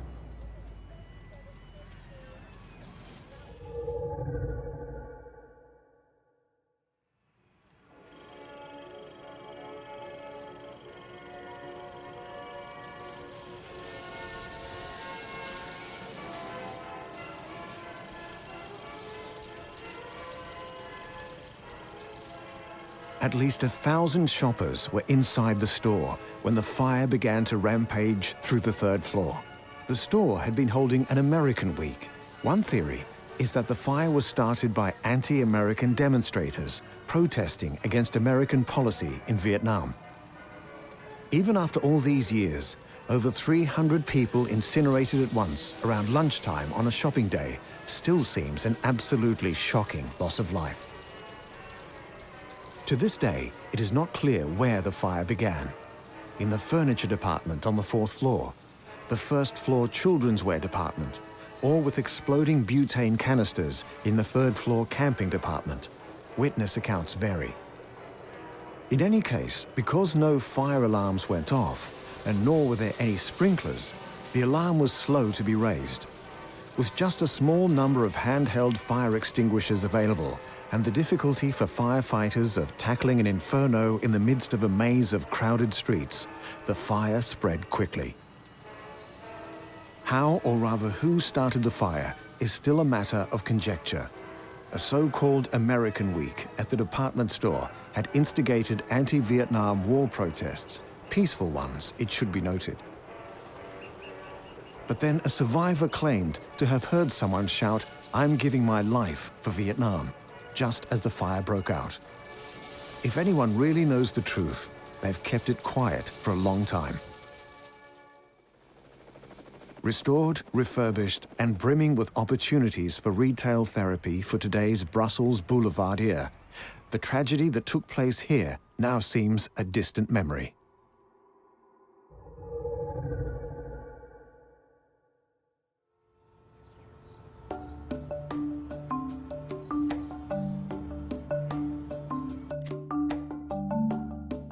As we saw earlier in the case of the station nightclub blaze, playing with pyrotechnics is one thing. Making mistakes with weapons-grade explosives, that's the next level. But that's exactly what happened in Lagos, Nigeria, on a fateful day in January 2002.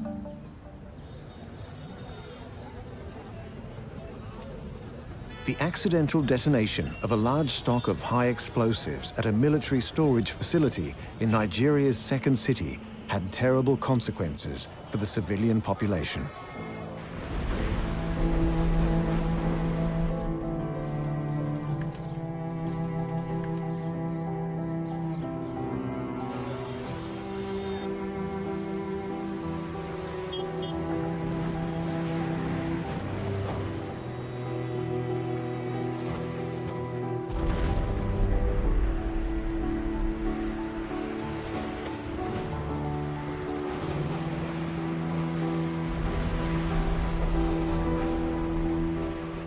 Fires created by the debris scattered from this explosion tore through a large section of northern Lagos, creating a wave of panic that spread fast. As people fled, many stumbled into a concealed canal and were drowned. I give you all. Heard about the bomb from this barrack here. So the first thing that we just saw, you had the sand. Bah! People were just rushing to the place, not until a bigger explosion, and just suddenly your fog, boom, and everybody just started running. Our family are nowhere to be found. We don't have house to lay our head, we don't have food to eat, and then a very useless package. The explosion and its consequences are believed to have killed at least 1,100 people, with many thousands more either injured or left homeless.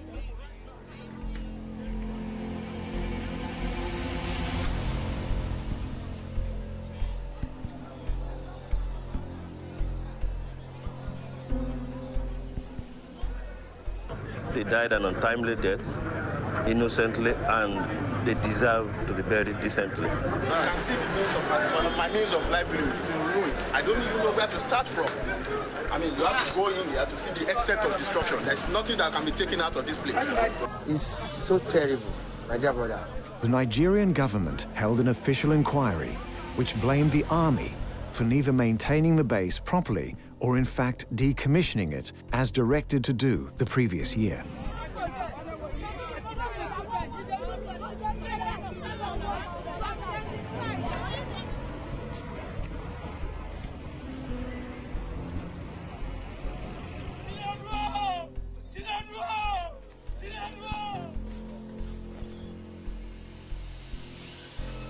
History and tragedy almost repeated themselves in Lagos a dozen years later when there was a fire at the main police armory in July 2014.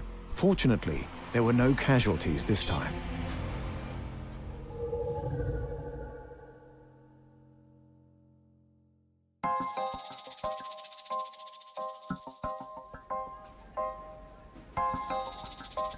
On the 12th of August 2015, the entire world was shocked by the news and dramatic footage coming out of Tianjin in northern China. That's when two enormous explosions in the northern port city killed dozens of people, injured hundreds more, and laid waste to large parts of the city, igniting fires that would take firefighters several days to subdue.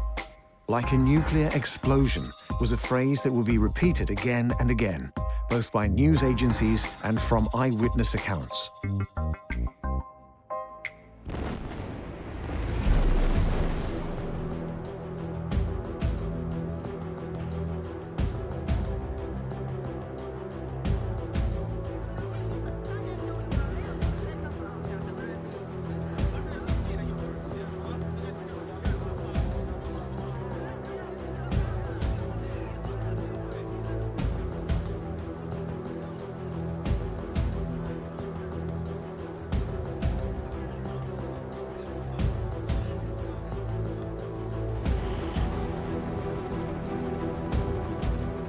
Satellite photos released by the Japan Meteorological Agency revealed that the explosions were so large they were visible from space.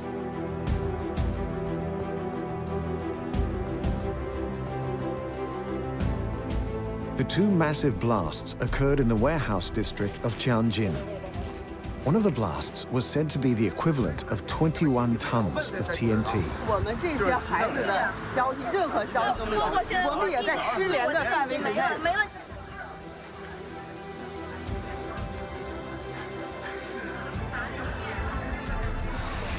们看到失火了，看到着火了，没想着能爆炸，知道这吧？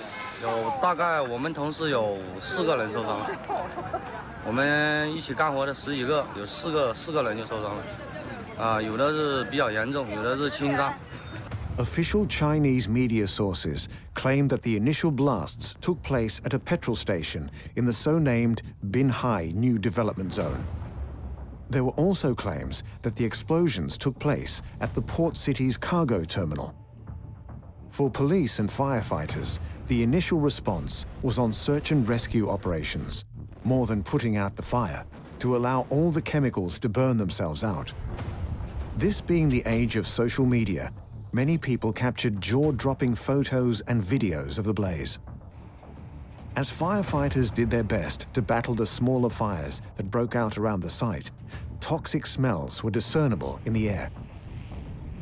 Chinese authorities were quick to reassure nervous citizens that the air had not been contaminated by the blasts and fires.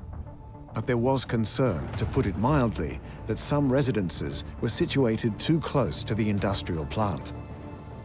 According to Chinese work safety regulations, chemical warehouses containing potentially hazardous materials are meant to be at least 1,000 meters away from public buildings, roads, and so on.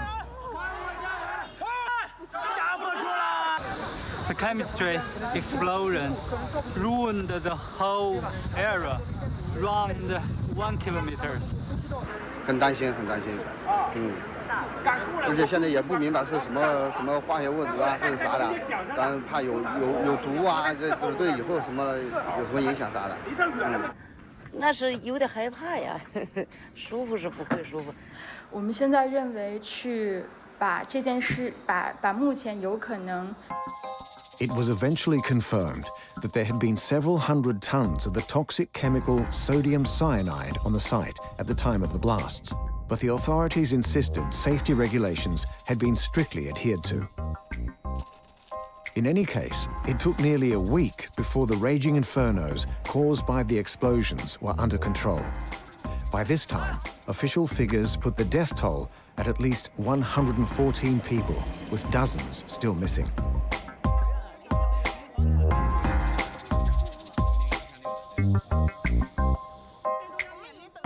This grim statistic included 64 firefighters and 6 policemen, the usual frontline casualties in any battle against a disaster of this kind.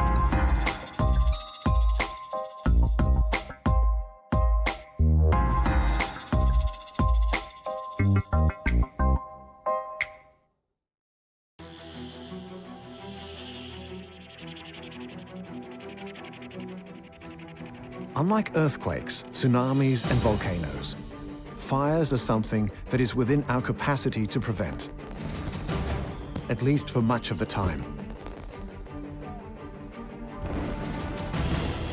There's also wisdom in the old Boy Scout motto, be prepared.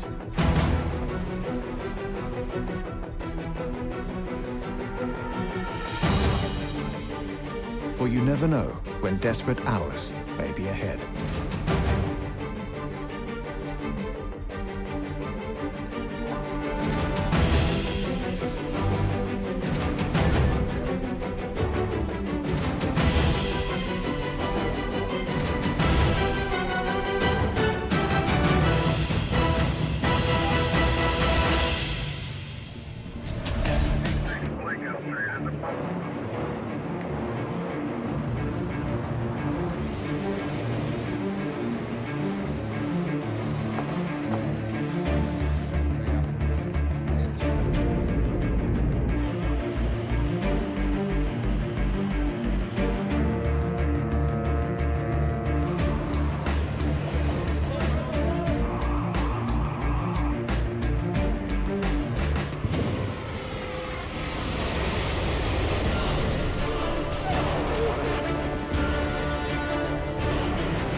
floods, earthquakes, volcanoes, meteorites, and on we go.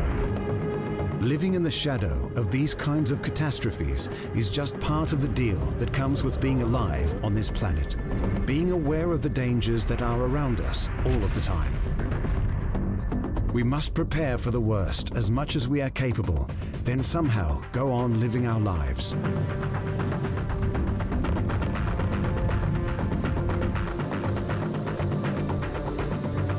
But not all the disasters that we face as fully paid up members of the human race are on the scale of an Armageddon or an apocalypse. Disasters in the air and misfortunes at sea grab our attention because of the usually large number of fatalities involved.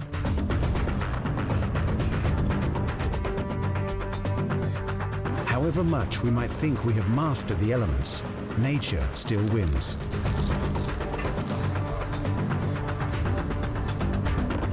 And it's not even necessary to leave dry land. Rail journeys and even just getting in your car can be fraught with disaster.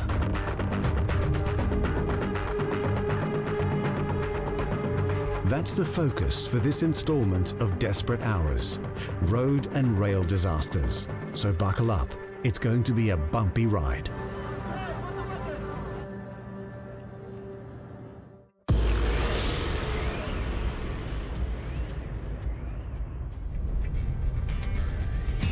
Our journey begins in Santiago de Compostela, a place of pilgrimage. It is the capital of Galicia, a semi-independent region of Spain. It's a picturesque sort of place, and more so in the summer when the Santiago de Compostela festival takes place. It was July 24, 2013, on the eve of this festival of European arts and culture, when disaster struck.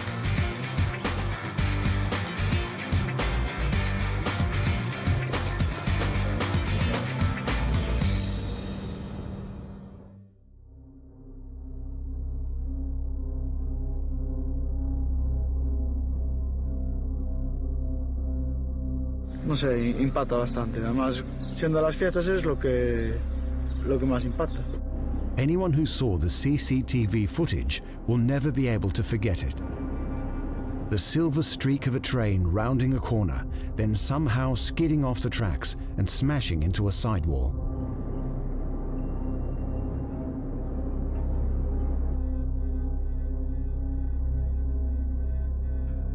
The train was packed with holidaymakers on their way into the town for the festival, when it went careering off its tracks and smashed into an adjacent wall of a highway underpass. 79 people were killed. Once the visceral shock of the footage fades, questions come up pretty fast. Like, why did the driver allow the train to go so fast? An inquiry into the accident revealed that the passenger train cornered the so-called Angua curve at a top speed of 195 kilometers per hour. That's a whopping 115 kilometers over the established speed limit.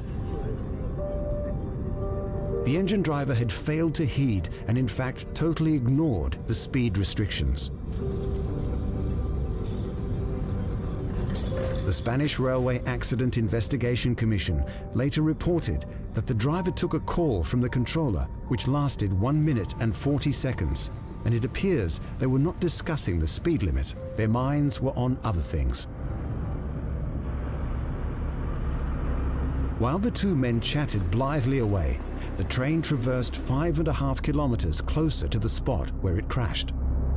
So the driver had ample time to wake up and apply the brakes in time. But by the time he realized, it was way too late. The train was still doing about 180 kilometers an hour when it made impact.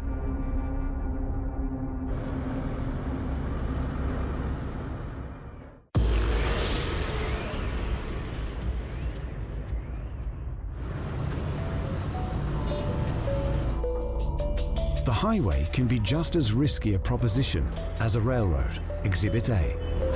It is around 6:30 on a Saturday morning, March the 22nd, 2014, on the highway to Karachi, Pakistan.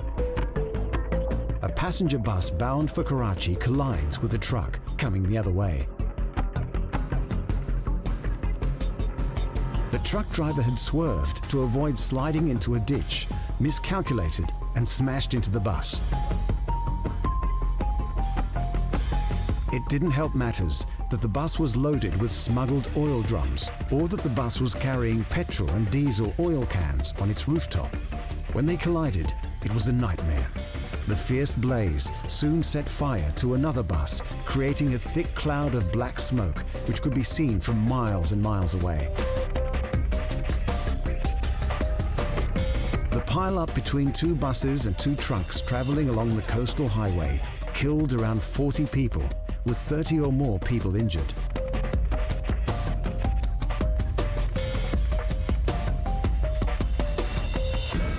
As usually happens in cases of this sort, emergency services stepped in to douse the smouldering wreckage scattered along the roadside.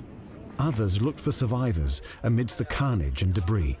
The bodies of the deceased were often charred beyond recognition. The survivors were taken to hospital as soon as could be arranged.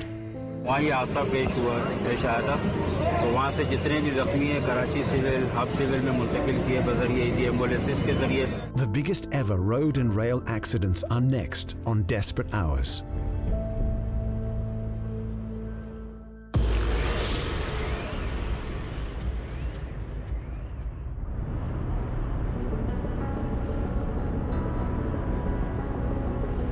We began this episode by saying that road accidents couldn't quite measure up to the disasters in the air, or certainly natural phenomena like volcanoes and earthquakes. When it comes to the number of casualties, that is. Millions may die on the roads every year, but they rarely do so more than a few at a time. The exceptions, however, are heartbreaking.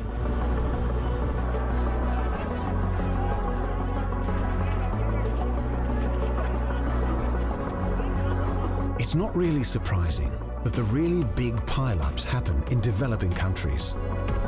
This crash in Nigeria in 2000 killed 96 people in one fell swoop.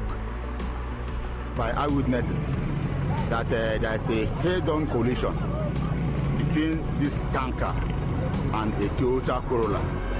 Close.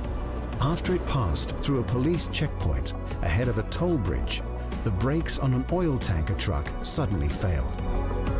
The truck slammed into the cars and spilled fuel everywhere, which ignited on impact.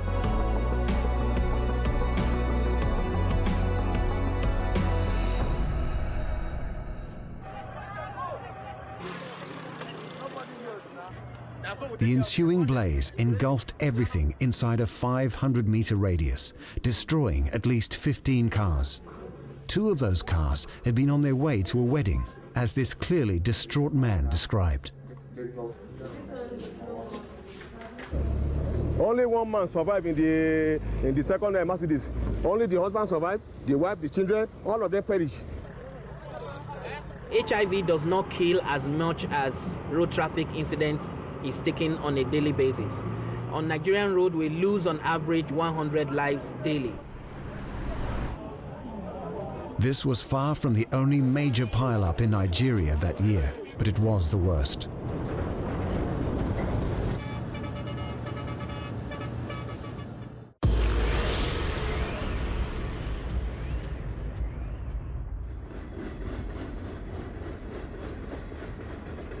But while we are discussing grim statistics, this is one that remains hard to top.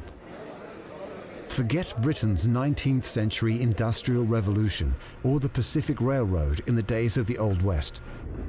The deadliest railroad accident of all time happened in the early years of this century.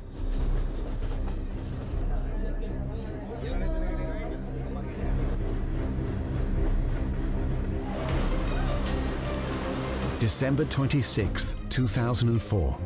The Indian Ocean tsunami kills 140,000 people within the space of a few hours, devastating huge swathes of Indonesia, Thailand, India and Sri Lanka.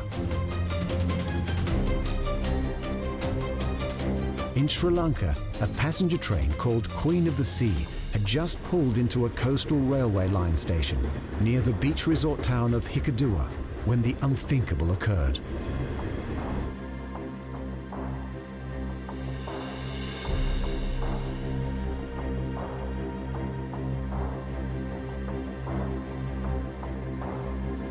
Two enormous waves flooded the coastline, uprooting the railway tracks and tipping over the train, toppling railway carriages on their side, like toy train set pieces.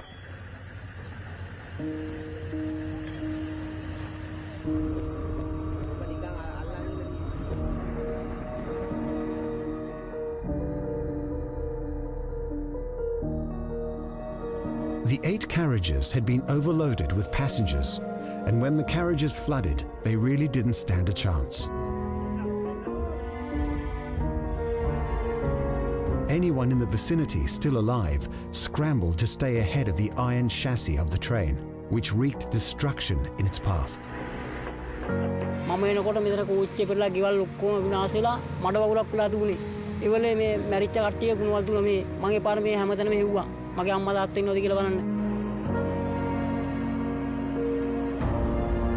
Even amidst the scale of the 2004 tsunami, the Queen of the Sea rail catastrophe stands out.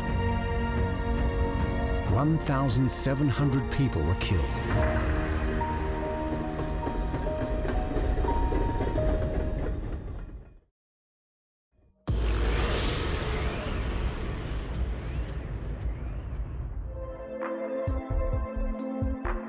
But it's not necessary for anything as lethal as a tsunami to take place for driving to be an occasionally perilous operation. All it takes, sometimes, is a little fog. In 1977, when 11 people died on the Autostrada del Sol, the so-called motorway of the sun that runs fast between Milan and Naples, fog was the cause of the catastrophe. When a small passenger car braked sharply as it encountered a thick cloud of fog, it in turn was hit from behind by an oncoming vehicle. Nobody was hurt, but when the drivers got out to inspect the damage, other vehicles started running into them. Some 22 vehicles were involved in the crash, and more tragically, 11 people were killed.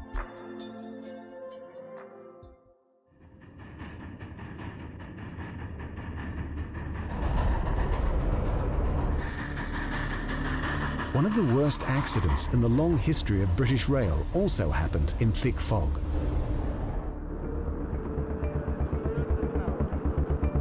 A steam train from London to Ramsgate crashed into the rear of an electric train to Hayes, which was stationary between St John's and Lewisham stations.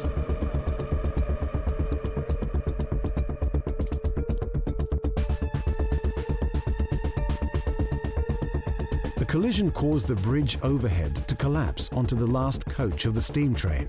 All in all, 90 people were killed.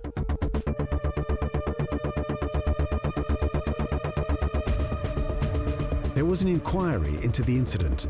Yes, they had inquiries back in those days as well. It turned out the engine driver had failed to slow down, even after 2 cautionary signals. He only applied the brakes when the so-called fireman yelled to tell him the train was on a collision course. But by then, it was too late. The driver of the Ramsgate-bound train was put on trial for manslaughter charges, but eventually acquitted after 2 separate trials.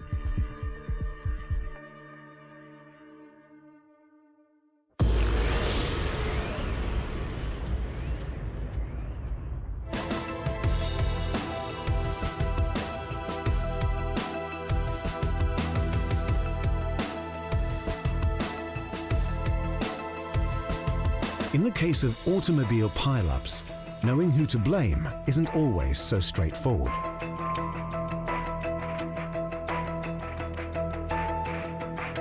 Also wir sind also zum Stillstand gekommen, man denkt sich nur, es ist ein Stau. In 2008, in a motorway pile-up involving 100 vehicles, which killed 1 person and injured 37 others, many quite seriously, who then was responsible? The incident took place in Austria on the A1 motorway linking Vienna with Salzburg. All that week, ice and freezing temperatures had been responsible for numerous auto accidents in Central Europe. Ich will das Auto nicht mehr wegschieben und dann denkt man an gar nichts mehr, dann will man nur mehr weg. Gell? Dann bin ich, also da ist mein Auto, dann bin ich auf den Bahnenstreifen rausgefahren und dann, ja, dann ist alles schwer gegangen. Und dann habe ich im Rückspiegel noch gesehen, wie die LKWs nachgerutscht sind. The general consensus after the accident was that the pile-up was caused by a holiday bus. With foul weather continuing, rescue choppers and ambulances had trouble reaching the crash site. Many survivors had to be cut free from the wreckage. The specifics make chilling viewing, but the statistics seem to leave people cold. What else can explain the very human eagerness to get behind the wheel? Because according to the Association for Safe International Road Travel, around 1.3 million people are killed in automotive accidents every year. That's over 3,200 people each day.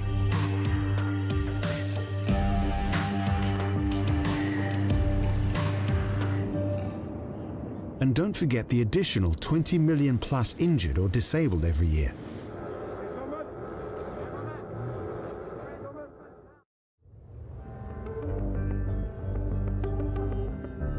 We have been looking at some of the more dramatic car crashes and pile-ups of our time. But big or small, they are recurring themes in auto accidents.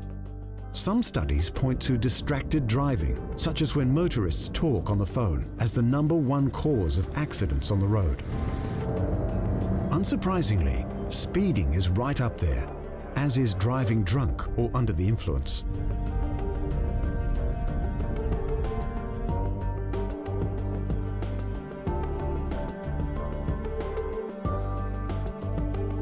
Car accidents with perfectly roadworthy vehicles often occur in heavy rain when cars spin out of control, braking or swerving on slick and treacherous surfaces. As well as rain, natural phenomena such as high winds, fog, ice and snow can make the roads a dangerous place to be.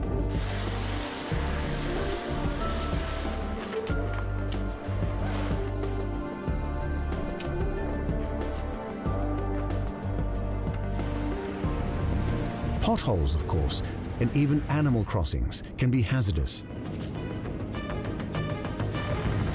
But it's human recklessness or error that is still the root cause of the vast majority of fatal car crashes. Running red lights and stop signs, driving carelessly at night, unsafe lane changes, making improper turns, all contribute to the astonishing number of deaths on the road every year. It's a figure that doesn't look like it will get any smaller anytime soon. It has been estimated that road accidents cost low and middle-income countries some $65 billion a year, which is more than the amount they receive in aid.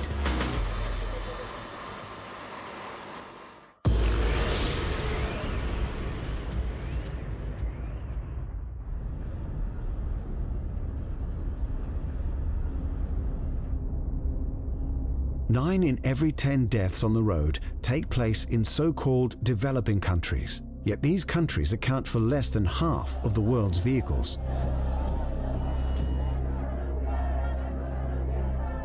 A case in point, April 13, 2014, near the town of Ciudad Ila in the Gulf state of Veracruz, Mexico. A passenger bus en route to Mexico City slams into a broken-down truck and bursts into flames.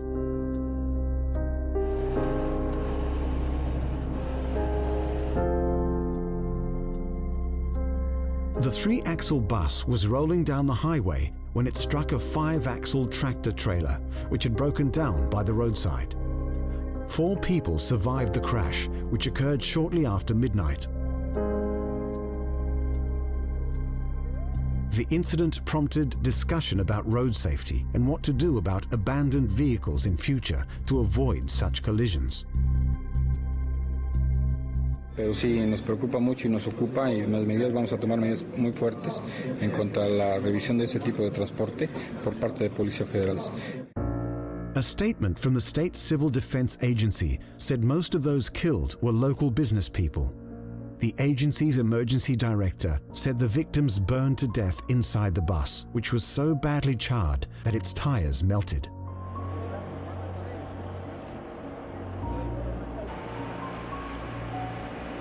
And as you might assume from that, those killed in the inferno were also burned to a crisp. It was impossible to identify most of the victims due to their condition, so DNA tests were the only way to be sure.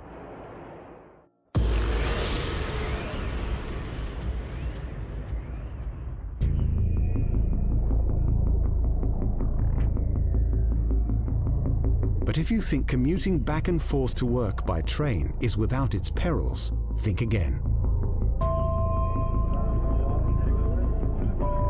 An Amtrak train was headed to New York City with 238 passengers on board. It derailed in Philadelphia on the night of Wednesday, May 13, 2015. Then something went wrong with train 188, a Northeast regional passenger and freight train.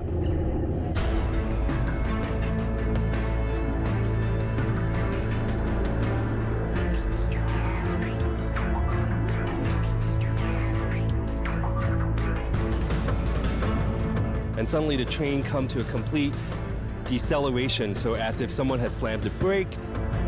Paul Chung, a reporter for Associated Press, who happened to be traveling on train 188 that evening, described the accident as only an eyewitness with a press pass could.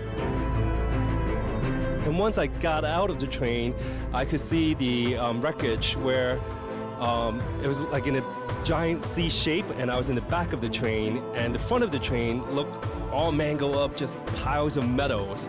And in the middle of the car, you could see the car kind of flip to the side, and I saw people climbing up from the windows, rescuing themselves. The nighttime crash mangled the front of the train, killing 5 people and injuring several more. Passengers tried to escape through the windows of the carriages, which tipped over on their side.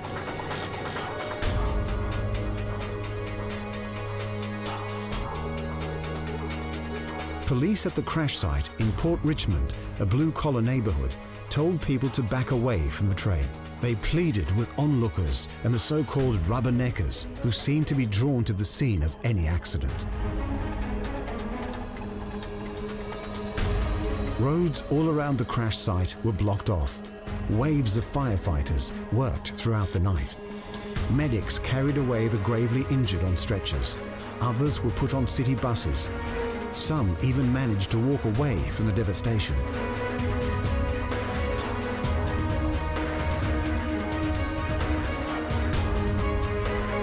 Authorities said they had no idea what had caused the train wreck, which left rail cars mangled, ripped open, and upside down on their sides.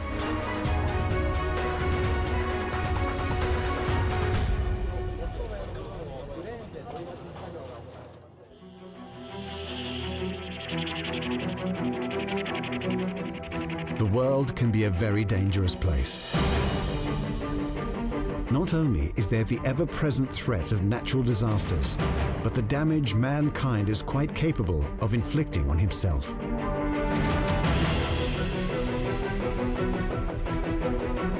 And even ordinary, everyday activities like driving the car or taking the train to work can be fraught with danger.